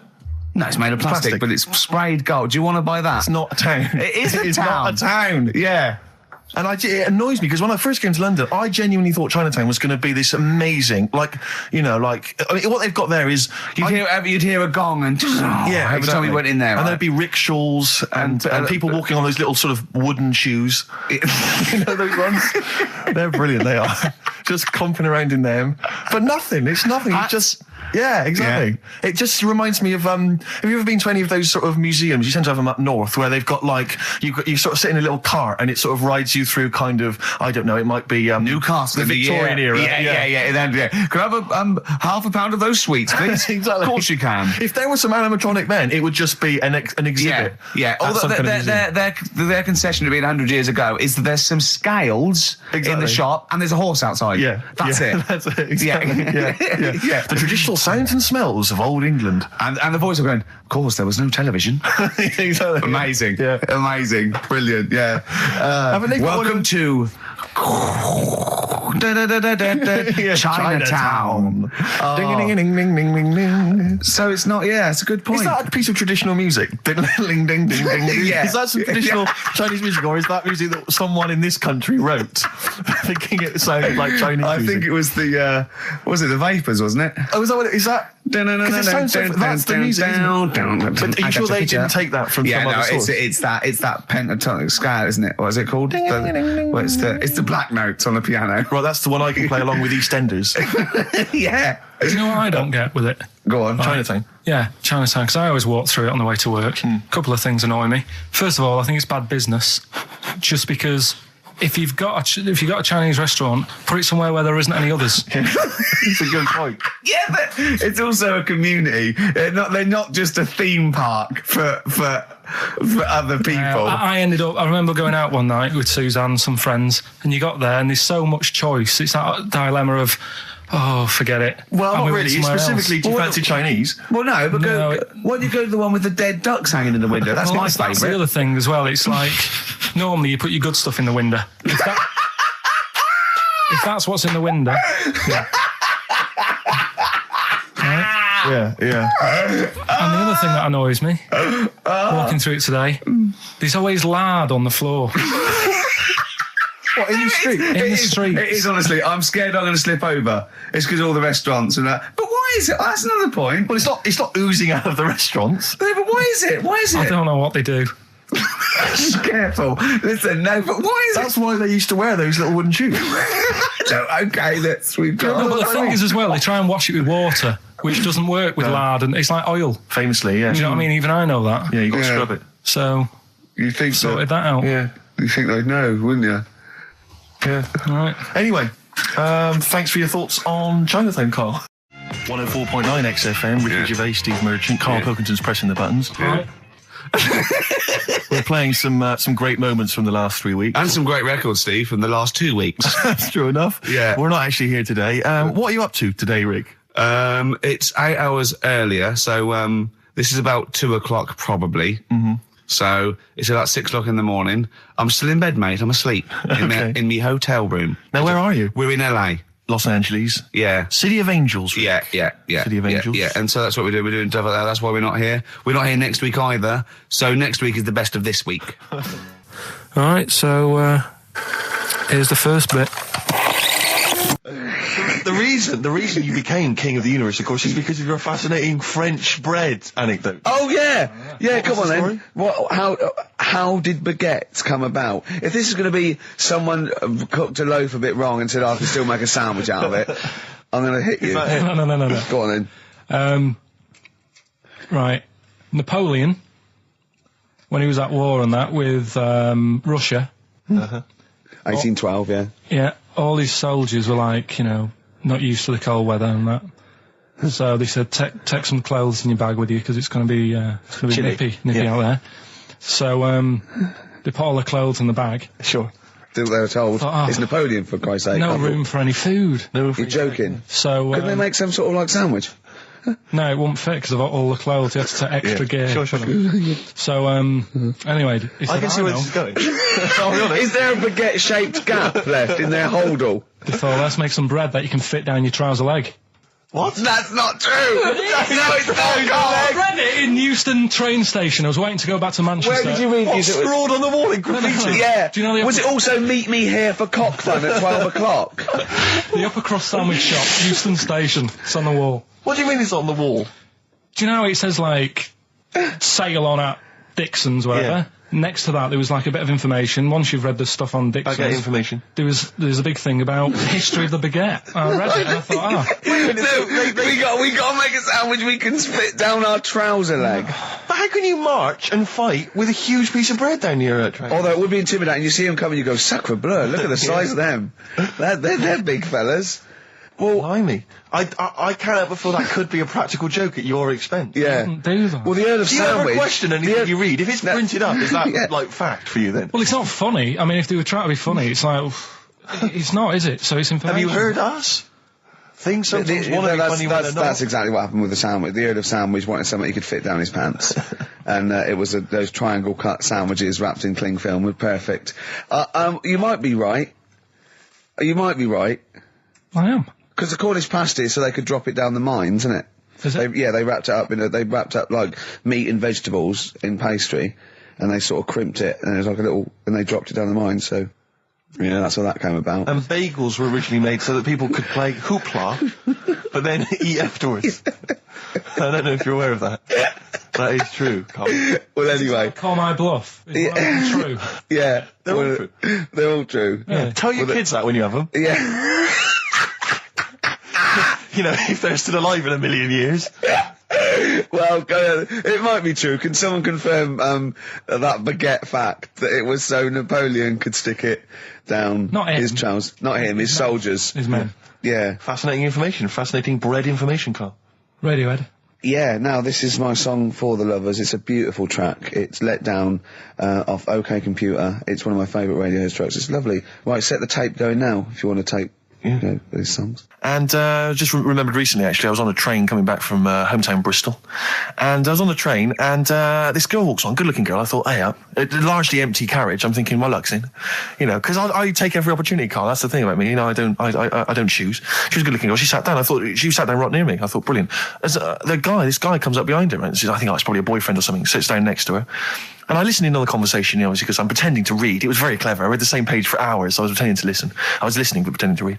And I realised that it's not her boyfriend or anything. It's just some guy she's met on the platform. And I'm thinking, brilliant. If she's the kind of girl who's just going to start talking to someone, on a platform, on a train, brilliant, I'm going to be in here. Because he was only going one stop. So I'm thinking, what's the worst that can happen? He'll nick off, I'll get chatting to her, and who knows, I could join the Is there a train equivalent? Foot High Club. The Foot High Club, brilliant. And so I'm excited, I'm listening in. And it turns out that they're both kind of graduates who've just finished university, or they're coming to the finals or something. And they're chatting away, and he's making a couple of witticisms, and she's kind of tittering at his jokes. I'm thinking, well, I'll tell you this, if she's laughing at this kind of material, I am going to blow her away, with my kind of anecdotes and wry observations, It was weak stuff, I got to be honest. Really? He was coming out with nothing. He was running on empty, as far as I'm concerned. Yeah. And she was loving it. So I'm thinking, brilliant, I'm going to be right in here. And then they get moving on to higher brow things, and I think she was going to study kind of Marxism or something like that, or communism, something. And she was asking him, by way of conversation, she was asking him what he knew about Marxism, And he was fumbling for his vague knowledge of it that he had in his life. And I'm just sat there thinking, come on, love, in any given capitalist environment, the proletariat will revolt against their oppression by the bourgeoisie, and after a brief period of socialist rule, emerge as a classist society governed by community cooperation. Well, if that sort of talk wouldn't get a woman hot, I don't know what you'd use if then. Marx and Engels is not going to get a woman sweaty down below, then nothing is. Then my name is You're not just Steve biding Hodgson. your time. Exactly. I'm just going to go in for the kill any minute.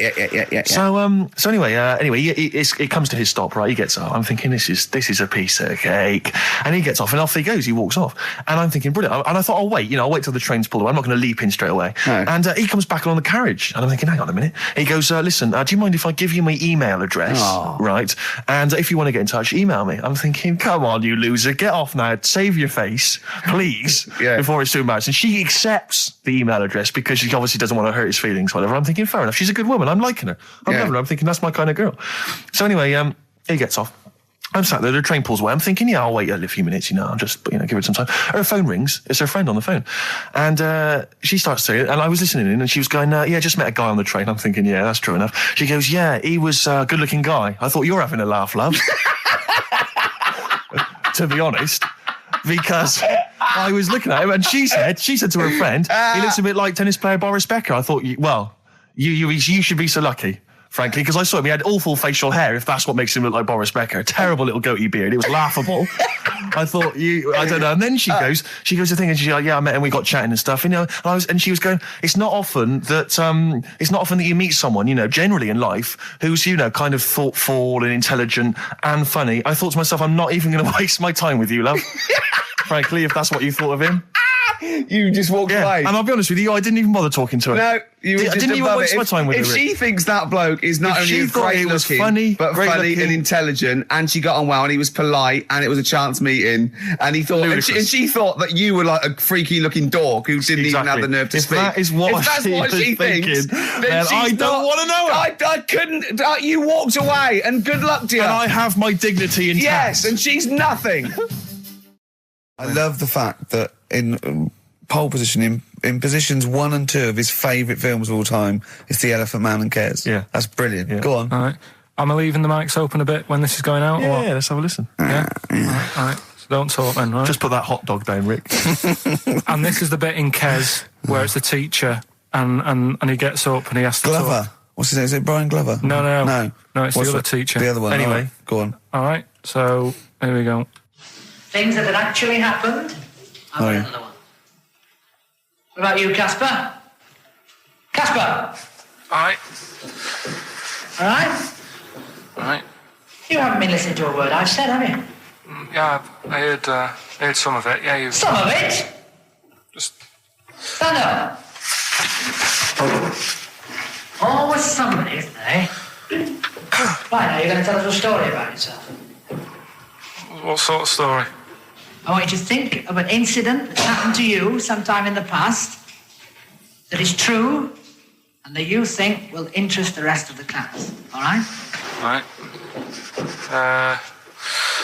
What about I work on a radio show at the weekend. Well, are you going to tell us about it? I'll just do. It's 2 hours, and it's with Ricky Gervais and Stephen Merchant, and just sort of play music and tell stories and stuff. What kind of stories? Well, whatever. Like last week, it was science. We were talking about this lad who was growing a knob on his arm. So it's weird. It's tricky, sir, because like with Ricky, he gets bored quick and he won't listen to the stories, and he'll start squeezing my head. All right. side. I'm not interested in what he does. That isn't normal, is it, sir? That. I mean, it sure is a bit gay. Is he? Just messes about, though. Do you know what I mean? I try and, like, come up with good stuff. Like monkey news and, like, quizzes and stuff. But then he'll just, Ricky will just mess about. I mean, on Saturday he did it again. He squoze me head. How do you spell that? Squoze. S-Q... Why are you going to show it off the wall? This is a new word to me. Squoze is S-Q-U-O-Z-E. I can't tell us what it is. It's when he gets me head and he puts one hand on the back of it, right? And he puts the other hand on the front of it and he just sort of swivels it. Swivel, right down the front. Oh, swivel's not it's spelled S-W-I-D-R. How many times a day? How many times a day does he swells it? It depends what time he gets in. If he gets in about 12:30, he could get a good 3 in. But I think, I don't really want to talk about. You've done enough, don't you? Well done, Billy. Big round of applause. That is the effort. Yeah. Wow. That's the best thing you've ever done, Carl. This is the Best Of Show on XFM 104.9. I'm Ricky Gervais, with me Stephen Merchant. Yes. I hope you're enjoying the Best Of. I've never been a religious type. If people want to do it, I let them do it and what have you. Good of you. But out of all of them, I want one that's not going to take over your life. I don't want one where you've got to get up 3 times a day and you've got to go and pray and that you've got to get up early. Forget that. It's getting in the way. But if it's something like... I was walking to work the other day, right, across Oxford Street. There's a little Hare Krishna fella there. And he sort of had a leaflet and stuff. And he said, are you interested? And I said, what do you do? And he said, well, we're against getting stressed out and what have you. And he gave me a plum. They hand out food for some reason. But I sort of asked a few questions. That's just the imagery. These 2 bold people, one of which is wearing an orange smock. Holding a plum in the middle. He hands the other one a plum. It's almost like you can imagine some kind of religious painting. Yeah, exactly. Yeah. But what is their sort of main thing? Because he didn't really tell me that much. He was a Japanese bloke, so I didn't know what he was saying that much. Why? He wasn't speaking English? Not very well. He wasn't the best sales bloke to send out for them, is what I'm saying.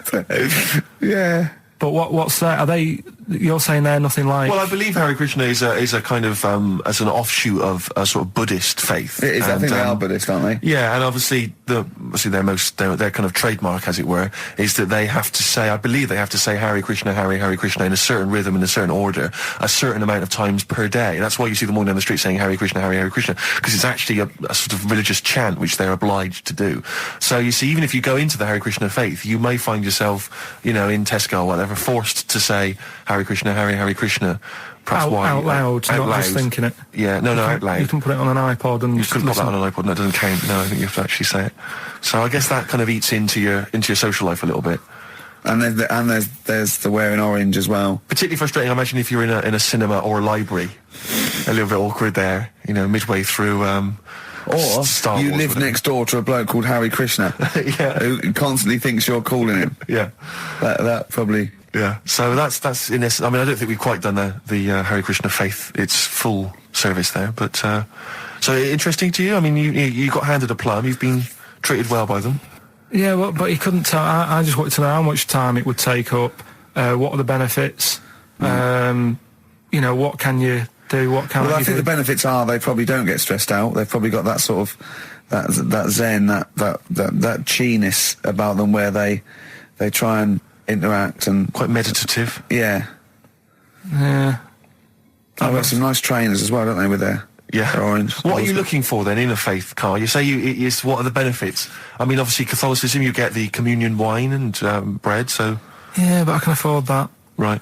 Probably just I like the Crusaders. I was forced into joining that as a kid because a mate sort of joined it, and he sort of said he'd join in. I sort of swore at him. I said, I'm not doing that. Right? Yeah. He said, right, if you don't come with me, I'll tell your mum that you just swore. So I was like, oh. So I went along, and they used to just go on the Friday when they played, you know, Sabutio and stuff. And then I went on one Sunday, and it was totally different. There was no Sabutio. There was no sort of, you know, Table tennis. the thing where you hold a thing and knock things over. Skittles. There was all that on a Friday. Went on the Sunday, it was rubbish. He said, right, sit down in this room. They gave me a Bible. Thought, this looks too heavy, this is too big. I'm not interested in this book. And I never went again. I used to hide on a Sunday when they came round. And that's been the only sort of... I suddenly, why did it suddenly turn out to have to hide on a Sunday when they're coming round? Because they wouldn't leave. They wouldn't leave. Who was it? Were they adults? It was sort of a... Well, he seemed like an adult to me at the time, but he was probably about 27. Well, that is an adult. Yeah, but do you know what I mean? He seemed a lot older when I was a kid. Yeah. And he came knocking and that, and he used to say to me, Mum, I'll just tell him I'm ill or something. And he used to hang around to see if I'd eventually come out to play and that. And if I did, I think they would have grabbed me and took me there. I love the idea that for you, religion has to bring with it some kind of gift. It's like, you know, join our faith and you get an alarm clock radio. It's like something like I think religion does bring a gift. Usually, it's the gift of the Lord. Well, the gift of everlasting life, isn't it? And that's the problem with it, you know. A lot of people believe in it because they think... But for Karl, his feeling is like, that should be a given. That's safe. I'm definitely going home with eternal life. But what else can I have? Is there an iPod? You have to have a religion? Because obviously I don't have a religion. I don't miss it, and I wouldn't want one. I'm an atheist, and that's out of belief. That's out of logic. And we don't get into the politics or the morality of it. Why do you feel you need a religion? Why don't you just get a hobby? Well, I didn't want one. I don't want one. I just was saying that, you know, if I was to get one, which one would I go for? Is what I'm saying. I'd like to see you perhaps as a Jew. I think Judaism would suit you well, I think. What are the hours like for that? Tough. Can be tricky. That's what I mean. I don't want anything that's, you know... And they have a day where they don't eat and stuff. I couldn't be doing with that. So they have days when they eat too much. Yeah, but what happens if I'm not that hungry that day? Like I say, I don't like change. You know what I mean? I like my Cheerios in the morning. I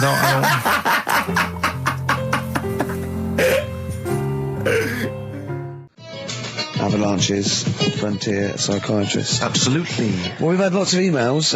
People, obviously, we inflamed and provoked about the Cornish pasty. I've got a couple of amendments to that. The crusty bit, you know, is actually as a handle, because obviously the miners had dirty hands, and they'd eat all the stuff in the pasty, and they'd be left with this sort of crust, and they could throw that away. Also, someone told us that at one end was an apple, so you have a little sweet as well. Little dessert.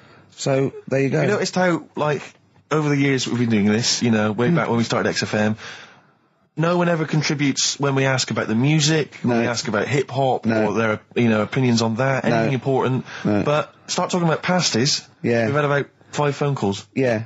And someone phoned up to confirm. They used to work for Upper Crust, and basically Karl got all excited. So it is true. Well, I don't know if it's true. I've read the same sign you did, Karl.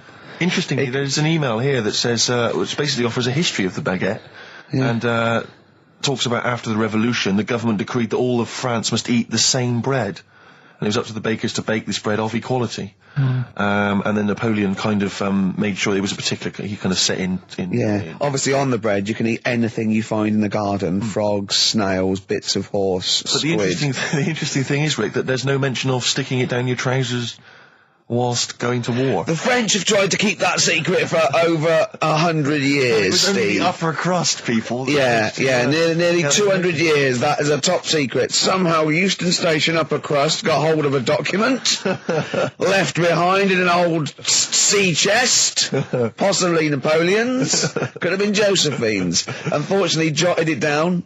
He's kicking himself now. Oh, Secretary, I cannot believe I left a note. If he talked like that. He did. He did that, yeah, he talked English, but in a very funny French accent. Do you remember, there was one thing that, talking about funny French accents, you remember Allo Allo? Yeah. Remember, it was on about 5 o'clock in the afternoon, but they still made, because it was a funny Frenchman, it was that English guy who was posing as a French police officer. It's very complicated plot. He would often walk by, and I remember there was one where he said, I was pissing by the door when I heard they shit. Oh yeah. Now that's passing I'm allowed by to the say door. that. I'm allowed to say Passing that. by the door when I heard a shot. That's what he's saying. I'm allowed to say that at 2 o'clock because I'm just saying I'm talking in a French accent. Yeah. I was pissing by the door when I heard a shit. Yeah. That's fine. Yeah. Because I'm speaking French, Carl. Do you know what I mean? That's the rule. I'll tell you something I do know. Go on. Right? But I can't really get a question out of it. Go on, just tell us. There's a shadow somewhere. It's already good, isn't it? I'm loving it already. No, right. There's a shadow. I think it was in America. Yeah. And it's on a quiet road. I'm guessing somewhere like Boston. That's what I imagine. Okay. Right? No. Somewhere like Boston. And people at night used to see this shadow moving about. And they'd go, what's that? Right? And it got known, the town, the little local town got known for this shadow, but it didn't cause any problems. What are you talking about? Well, it was Just like, you lost me. What are you talking about? do you know, like some places get famous, like Scotland's got the Loch Ness Monster and that, but it doesn't cause any. Yeah. But it doesn't cause any problems. It doesn't exist. Go on. Right. So there's this shadow walking about on the road. What do you mean? No, what's he again? Rubbish. Right. So he's walking Nonsense. about. Where did you read this? Where did you He's see walking this? about. This was on the internet, and I'm sure. Sorry. Sorry. Right. I thought it was shite. I didn't know it was on the internet. Right. So this shadow is moving about, and Independently of an object. yeah, and the local mayor and that is like, yeah, it's a bit weird, but it's not harming anyone. The mayor involved. Was he elected to that post? Hey, Mayor, we got a problem down here. Seems like a shadow. Well, it's not causing any. No, it was It's just. causing any problems? Yeah, go on. But that's the thing. It was left for years, and then it did start causing problems. I see, that's it. If you leave these shadows to go unchecked, Rick, they go crazy. Yeah. You let them run amok in the city. Yeah. You've got to stand What down did it do? on What did it Roman do? shadows. What did the shadow do? It was pushing people off the bikes. It was what? It was pushing people off the bikes. Oh, I'll find out more for that next week. Right, that'll tease oh, them. you're a maniac. We'll do more on that. We haven't had time for Please educating. never have children. Right, listen. You're Just promise me now you'll never have kids. Like I said to you, though, the reason I did this Yeah. was to get that kitchen. Right? Now, Brilliant. as we speak now, right, Builder's in the flat. He's been annoying me. Of course he has. Of course he has. What's he been doing? When he turned up on Monday, right? Yeah. Wanders in, and the first thing he says to me is, said, the pub across the road, is it any good? I said, well, it doesn't matter, does it? You're working on the kitchen. Think of saying that to a builder. Probably making conversation. Probably meant, do they do a toasted sandwich? Because I've got a half-hour lunch break. Not an hour, like Karl Pilkington. So I'll probably there and get a nice, cheese and tomato sandwich. Is that genuinely what you said to him? Yeah. The first thing you Yeah, said so to him? Suzanne had a go at me saying, why have you said that? He hasn't even started on it yet. I cannot believe that. You're unbelievable, Carl. And you say it's us that are rude, crass, I wasn't being thoughtless. rude. I just was letting him know. Do you know what I mean? I know what He they're up knows to. what he was there for. He had it down on his little docket. Do the kitchen this week. Yeah, he didn't come there and go, what did I come out for? Was it to go to the pub for a week? Why am I wearing these overalls? Yeah. Who's the little bald mank twat insulting me? Let me just check. Let me call the head office. I wasn't having a go, though. I mean, they should have finished it yesterday, and they're Yeah. there now, right, Yeah. on their own. And what annoyed me is they turned up late today. Hold on, Carl. I've just realised something. They're probably listening to the radio. This, I assume, tuned to XFM, isn't it, in your kitchen? Yeah, but they don't know it's me, do they? Do you know what I mean? No. They'd go, he's got a whiny mank voice as well. So's the bloke who owns this place. And the bloke who owns this place, when I said, what's that pub like across the road, said, well, you won't be bothering that. He's working on this. No, he won't be able to put two and two together, will he? You've suddenly, the penny's dropped, doesn't it? You've suddenly realised. Look at his face. Yeah. He's suddenly realised they might know it's him. And they could be listening, and they're going to clean you out, mate. Oh, if you are the builder working in, where is it? I won't say the address, but it's, Central London, isn't yeah. it? Go Yeah. mental. Have whatever you want. Opposite Seriously. that pub that you Yeah. like, that you're... He'll probably be in there now, so he won't be listening. Or insulting, You know what I mean? insulting a That's a further British insult. workman. He should So have been in just go today. mental. He should have been in at 8 this morning, Just which annoyed go me anyway. mental. Why? I really don't understand why they've got to start so early, right? Yeah. But he said he'll be there for 8, turned up at 9:30, right? Wanders in, and what annoys me is he could have left all this downstairs. He had a paper under his arm, Yeah. one of those crossword books, and a pot noodle. Now, I'm not being funny, but most of them take quite a bit of time. A crossword book, he's not happy with just the one that's in the paper. If you're listening, if you are the builder that's listening now doing Karl's flat, what about pissing in the laundry basket? Okay, 104.9, Ricky Gervais, Steve Merchant. We're not actually here. It's the best of. Look at his face. It was really light, right? We've had the parrot, right? These are things that I found. Found the parrot, right? I've told you about the dog in the car wash. Right, you didn't tell me about that. You said there's a car wash for a dog. That's all you told me. Yeah, the but parrot, you said there's a parrot. What? It's a problem at funerals. Yeah. That's nothing. That's nothing. That's nothing. Do you understand? And they used to eat cats. what else have we got? There's an elephant in India with sore feet. Why? There's an elephant in India with sore feet. I'm interested. Why? Tap dancing? Why? So, I didn't write that He's much trying down to about break it. Roy Castle's record. He's still going. Go on, what is it? What is it? Think. It's an elephant, and it was really old. It was about 76. Right. And it had sore feet because it's old and They don't make stair and lifts the that roads, big, do they? roads are bad and that. Yeah, go so they said, what are we going to do? And the town was like, oh, you know, we're used to seeing it around. It's part of the thing, you know, we don't want it to have sore feet. Yeah. So they got some slippers made for it. And it had like a picture of the elephant looking happy wearing some slippers. I love him! I love Carl, his world! Think of it, where did you see this picture? That was on the internet. Right. That's a lesson, though, for any elephants listening. You know, don't wear stilettos to work every day, because it can do your feet in. So that it's But don't elephants have really bad memories? no, they're really good memories. Oh, do they? Yeah. Oh, well, that's good then. No, I just thought they'd forget where they put them. I thought there was something about elephants having bad memories and that. It goes on, where's my slippers? Yeah. I'm sure I left them by the test. So, sorry, there's an elephant walking around wearing slippers? Yeah, there's that's in What India. kind of slippers? Those sort of old man ones with the sort of checkered Well, round design. ones, I imagine. Yeah. Big round ones. There was that going on. And is it happening? Is it happier? I mean, does it feel No, more it satisfying? looked it. Did it look? How can you tell? How can you tell for elephants, please? What else is there? There was a woman who's had a breast insured for 150 grand. Right. Okay. Okay, More what? information there? What? Third party fire and theft? Don't know, it had a picture of her with them, like, you know, out.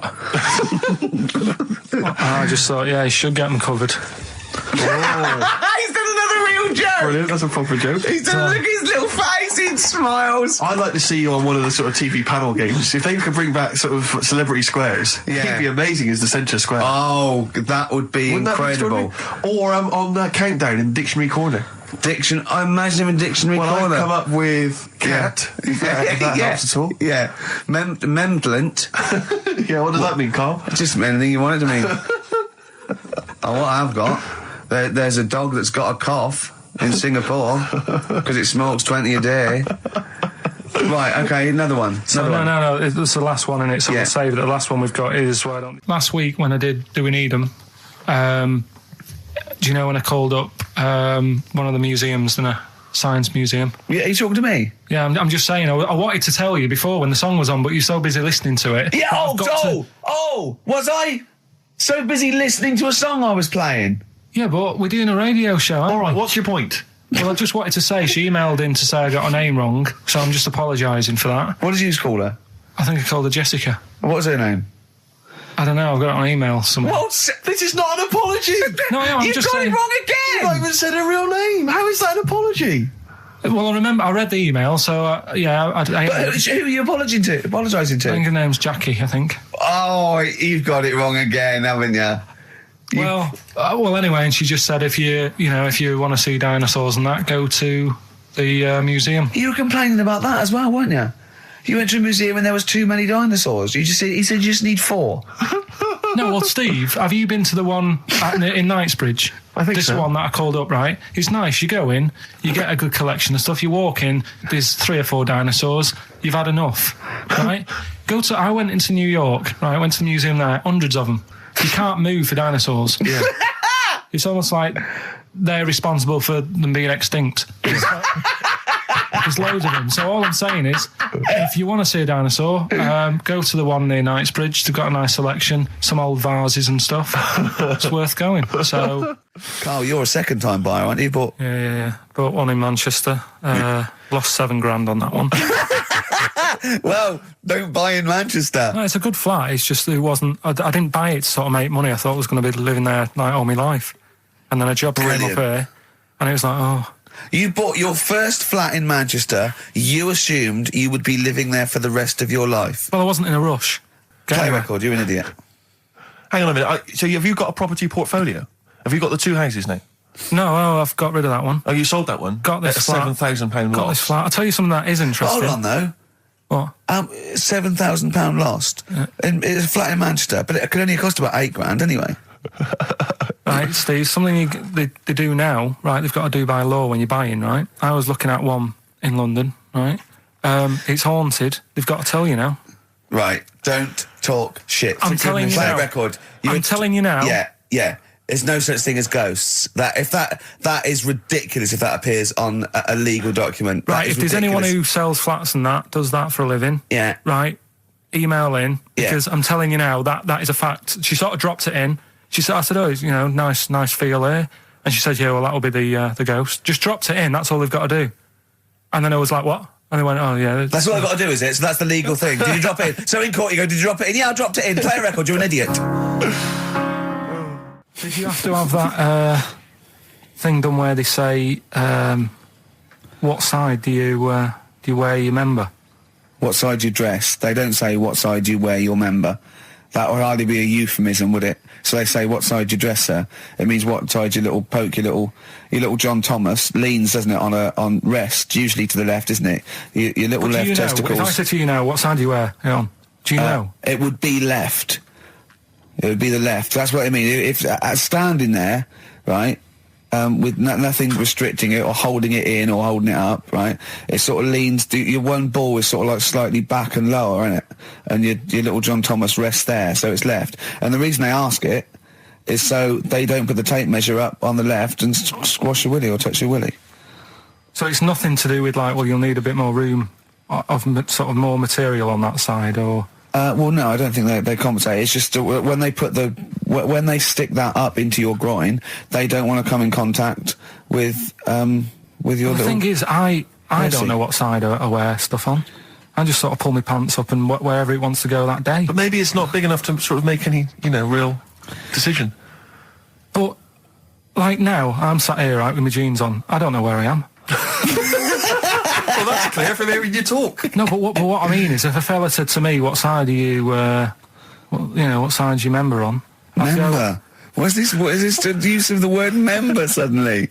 I'd go. Well, it's not. It's usually not appropriate. And also, I imagine in the old days they had big baggy pants that used to sort of like hang down. And now, like with those stretchy boxers and briefs, it's sort of held up in a nice neat little parcel, isn't it? So it's probably not appropriate. It doesn't come in contact with your little snake. So, Did you ever? What have you ever heard that? Are you telling me a tailor has asked you that and you went, "What do you mean, mate?" No, I've never. I've not really had one made to measure. I had one made when I was a kid, but since then I've sort of bought a suit off the hook. But when you were saying about buying a suit, I know that question sort of crops up, and I don't know what the answer is. It just annoys me the way I don't know. There's no surprises anymore. Do you know what I mean? People know. What do you mean? He's going to go, right, I'm going to measure you now. Which side shall I measure? Go, well, pot luck, go on, have a look. Right, there you go. Oh, you got it. You checked me out. What do you mean there's no surprises anymore? What are you talking about? Everything you say is a surprise. Everything you say. Every opinion you have is a surprise to me. What I mean is, why aren't people just happy just to go, well, depends, doesn't it? I'll just pull the pants up wherever it wants to go. I'm happy. What do you mean? Why is this such a big issue? But Carl, when they ask you this question, they're not making a note of it somewhere. It's not statistical research to find out what the kind of common leaning is. It's a question so he doesn't touch it when he's using his tape measure. Just be careful. But he is being careful by asking the question. But what's wrong with him touching it anyway? If he's, it's only a slight. Fair enough. But if he just sort of, knocks it a little bit, you can just go. Do that again? To me, it's the same as the prostate thing. It's just happening all over again. But the doctor doesn't go, oh, what side's your arse on, sir? Trying to avoid the arse. He wants to go, he knows where your arse is and he's aiming for it and he wants to get it up there. He's aiming for it for a good cause. This little fella's going, well, I've got to measure his leg. I don't want to touch the knob. I'll just ask him, sir, do you mind telling me where your cock is so I can avoid it? It's a big difference. But like I'm saying to you, I'd have to have a look first to let him know. I don't know where it is now. I don't know. It could be the left, could be the right. Are you telling me you don't know where your knob is without now? looking? What do you mean without looking? How could... Well, you're saying it as if like... Should we have a guess? Well, have a look and tell us where it is. What are you wearing? What sort of pants are you wearing? I've got my jeans on. But you got pants on underneath them? Yeah. What are they, briefs or boxer shorts? Boxer shorts. Boxer shorts. Well, it's probably free, but the jeans are probably strict in it. I think it's probably either in the middle, dressed in, or just slightly to the left. Have a look. We'll tell the listeners after the break where's Karl's knob. It's a good competition. Oh, brilliant! We've got to send this to the Sony Awards people. Well, big question. Where was Karl's knob? That's what people have been hanging on for. Yeah. Where was it? Well, I can't believe people have been texting in. Hey, what, guessing where it is? People saying, is it in the middle? Is it in the left? It cost them 10p. It cost them 10p to find out. Just wait, I'm going to give out the answer. You don't win anything, right? Like, strike it lucky. Right? Bottom or middle? Right. It was to the left. Oh! Yeah. I went with the right. That's annoying. See, I thought it would be to the left. If not, maybe if it was all scrunched up, sitting on your lap right, it might just pop up to the middle. Just pop out, like, you know. Well, next week we'll be finding out where yours is. Where's Ricky's bollocks? 50 Cent in Da Club on XFM 104.9. We're playing our favourite singles of the year, and we're looking back over some of our favourite clips of the year. Right, Karl, it's a questionnaire about happiness. Oh, yeah. There's one person... Well, that should answer it right where. The first question, Karl, on a happy scale of 1 to 10, where are you on the happy scale? Is it at this moment or in general? Well, I would say generally. Okay. Yeah, but you don't always have to, like... I mean, I think I'm happy in that, but I don't always show it. You never show it? No, but it doesn't mean I'm not happy in that. Like, I'm alright at the moment. I'd say I'm probably on a... It's probably on about an 8. I was probably on about a 9 when I woke up, right? And then sort of fell out with Suzanne over a haircut. Yeah. Right? She went for a haircut and came back with something that I didn't like. Sorry, what did you say? So when your girlfriend walked to the door, she had her hair done, you said, I don't like it, alright? She could tell by the look on my face. But don't you say, no, I'm happy with it, I just can't tell. I'm loving it. Because then she won't have it done again. Oh, Karl, I just cannot get over you. I really can't. No, but you haven't seen it. Right? So then I was fed up, but then I thought... Sorry, what authority have you got to talk about haircuts? Yeah, you had the officially from a barber in Manchester above a railway station in a shack, it was £2 a cut, told you have the hair of a Chinaman. Well, you wish you had the hair of a Chinaman now, you got no hair. You're a little bald mank with your mouth open, so don't... Is she listening to this, Suzanne? Sitting at home with a woolly hat on? I don't know. But she knows now, doesn't she? What did you say? What words did you do about it, I just said you look like someone out of Slade. Interestingly, that's what I look for in a girlfriend. Oh, God. Which one of Slade? That one with the funny... Not Dave Hill. Yeah. The one with the crooked fringe and the goofy... She had her teeth done as well, did she? She had 2 front teeth put in. Dumper. So anyway, So prior to that, you're on a 9. Then you saw the haircut, you're on an 8. Yeah. Yeah. And now then, what are you on? I'm probably on about a 6 at the moment. Why? What's happened? Well, while Star Sailor was on, bit more head squeezing going on. So, yeah, about a 5 or 6. So generally speaking, what would you say you are? About 4. You're on a 4 normal. Alright. What would you give someone who wasn't very happy? What would you give them? What are you thinking, Karl? Depends why they're not happy. They're low, okay, so what would you give them? I mean, yeah, depends, innit? If it's someone who's just lost their arms and legs in an accident, you don't give them a lollipop. Sure, or some mittens. Yeah. You give them a hat. Yeah. Yeah. And dare I say it, a smile. A skateboard. Yeah. Yeah. I don't know. You don't know. You got to answer the question. Alright, so hang on, let's assume that you've upset your girlfriend because you slagged off her haircut. What are you right? going to do now to feel go and make her happy? How are you going to cheer her up? And not buy her a baseball cap? I don't know yet. I haven't thought about it because I've got this to sort out, haven't I? So when I get home, get her some gel or something. Oh, God! Oh, Christ. So, would you like to start on your, to Steve, because I've heard all these. We won't do them all. Well, we'll start off with the Mr. Freeze. Tell Steve the story of Mr. Freeze. This is the first time he nearly died. This is the most serious of the lot, really. So, What it was, do you know, like, don't know if your mum and dad did the same thing, but like they do the weekly shopping on like a Friday. Yeah. So when you got to Thursday, there wouldn't be much stuff left in the cupboard. It'd just be like, you know, your Jacob's crackers and stuff like that. So when they'd been to the supermarket and they came back, I was like, you know, what's that saying? Like a pig in. You know, I loved it. It was like loads of food coming in, loads of biscuits. What is that saying? He nearly said pig in shit. Right. Is that the saying? Yeah. Right. So yeah, all this food comes in. Thank God he didn't. Otherwise he'd have been in trouble. That's true enough. Because he's culpable for our actions because he's the producer. So technically, that twat's in charge. Go on. Right. So anyway, so there's loads of food, and I'm like, oh yeah, look at this, and chocolate biscuits, and you know, penguins and stuff. Bacon. And bacon. Just in case, you never know. So anyway, my mum and dad's putting the food away. Me and our kid are like, he's already grabbed something, gone back upstairs. It's like feral children. It's like a quest for fire. And then they run upstairs. What did he just sit under the bed, gnawing at some sort of pig's trotter? So I saw, do you remember Mr. Freeze Pops? I do, yeah. So they're kind of like popsicles, icicles. Yeah, but really long, like a foot long, right? Yeah. So I thought, I'll have one of them. So I grabbed it. Went for the nutritious stuff first. Absolutely. And like my mum and dad are putting this stuff away and what have you. And I rip it open and knock it back. Right, straight away, just right back like Swallow that. Swallow it, right, But it went down the wrong way, right? So what, down your shirt? So I was like, oh God, I can't breathe. And my mum and dad didn't even know what I'd ate. Do you know what I mean? I ate it so quick. Yeah. And I'm sort of tapping my mum on the back, going, and she's going, oh God, you know, he's choking again, because I was always choking. If it was one thing, I don't know if I've got like a small throat, but I mean, even Ricky knows I can't drink that much, can I? Yeah. Do you know, or eat pebbles. I'm not a quick drinker. I'd always, I think I'm scared of like swallowing stuff. Yeah. And it was like bottle tops and mint imperials and stuff. I was always choking on stuff. Oh, jeez. So anyway, she's going, oh God, what's he picked up on it now? Drop it. So, hit his nose with a stick.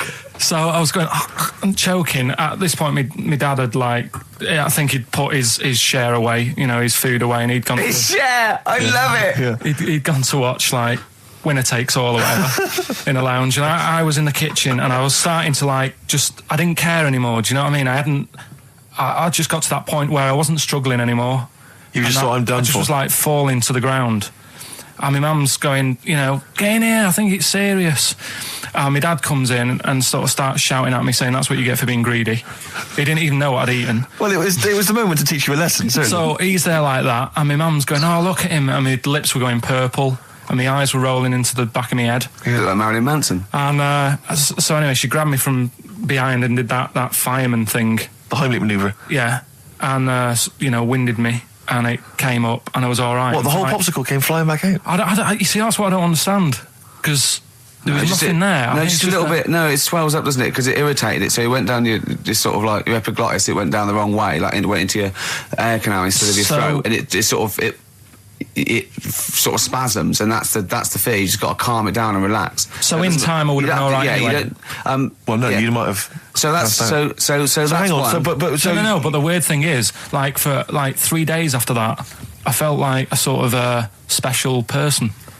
I went to school. I'm saying nothing. I did full days. A special needs person.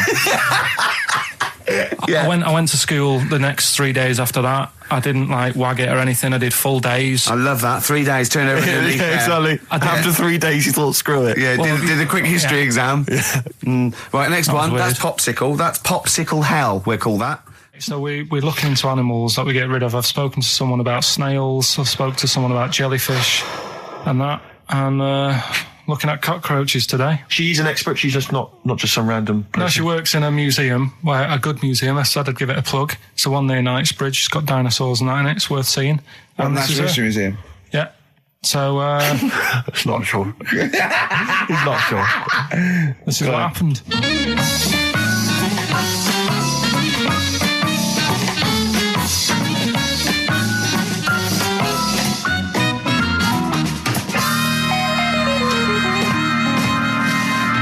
Now, what I'll do, I'll tell you as much as I know, and then you can fill me in if I'm right or wrong. and then at the end of it, we'll get to the bottom of whether we need them or not. Okay. All right. So first of all, the first thing that I found out is that they have 18 knees. That's not exactly possible. They're insects, so they have 6 legs. Yeah. And a knee is usually the junction between femur and tibia. That's sort of classic human knees and every other animal knee. So with 6 legs, you can only have 6 knees. Could somebody sort of got mistaken for seeing one that was a bit double jointed? I think you're grasping at straws or something. All right. Well, we might have to come back to that one then. Okay. They can hold the breath for 40 minutes. Well, they don't do that because they don't breathe in the same way as us. They breathe through little spiracles, holes down the side of the body. So, no, they're not a very apt simile because the method of breathing is so different. What do you mean? Because insects have a totally different system. They don't have lungs in the way that we do and just breathing through one part of the body. They're actually breathing through every segment of the body all of the time. So even though they've got their mouth shut, they might be able to slide. Nothing to do with breathing. So only just feeding.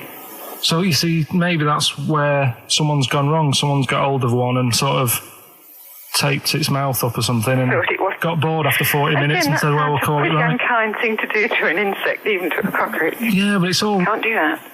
Yeah, but... No. Pretty unkind thing to do anything, even a cockroach. Something else I found out. Yeah. They can live for a week without an head. Well, that's true if they don't bleed to death in the process. But the weird thing is, when I told you that they had 18 knees, you seemed a bit sort of like, don't talk ridiculous. But then we're talking about an animal that can live without an head. So there's a little bit of truth in that one, yeah? Yes. Why, when it was invented, has it got that facility? Say if someone said to humans, we could do that with humans, and, you know, if you lose your head in some accident, it gives you a bit of time to sort of go back to your family and maybe write them a note. You won't be able to have a chat, but write them a note saying, it was my own fault, and it was nice knowing you. Oh, that would be a useful facility, I agree. But cockroaches are great survivors. I mean, they've been around for over 300 million years. They're one of the most primitive insects. All right. Well, I've also... is it true that they do a lot of resting? Apparently they can sort of rest for 75% of the time. Rest? Yeah, they just sit about doing nothing. It's probably true of a vast proportion of the world's fauna.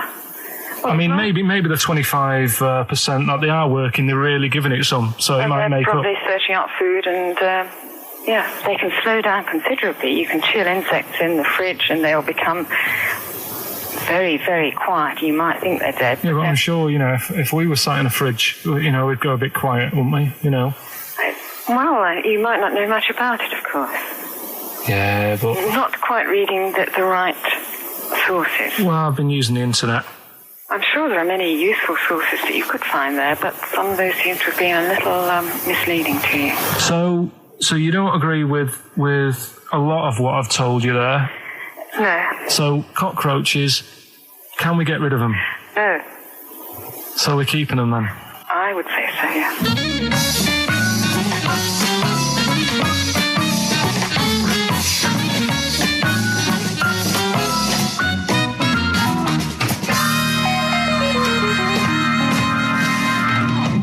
I think we should get her on more often because she sounds like she'd be a bit of an ally, really.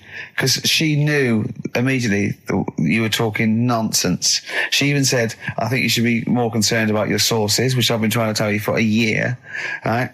The fact, I mean 18 knees, where did you get that from? It was on the internet. They can hold their breath for 40 minutes. I mean, I don't know what you read and take on. Mad world, don't it?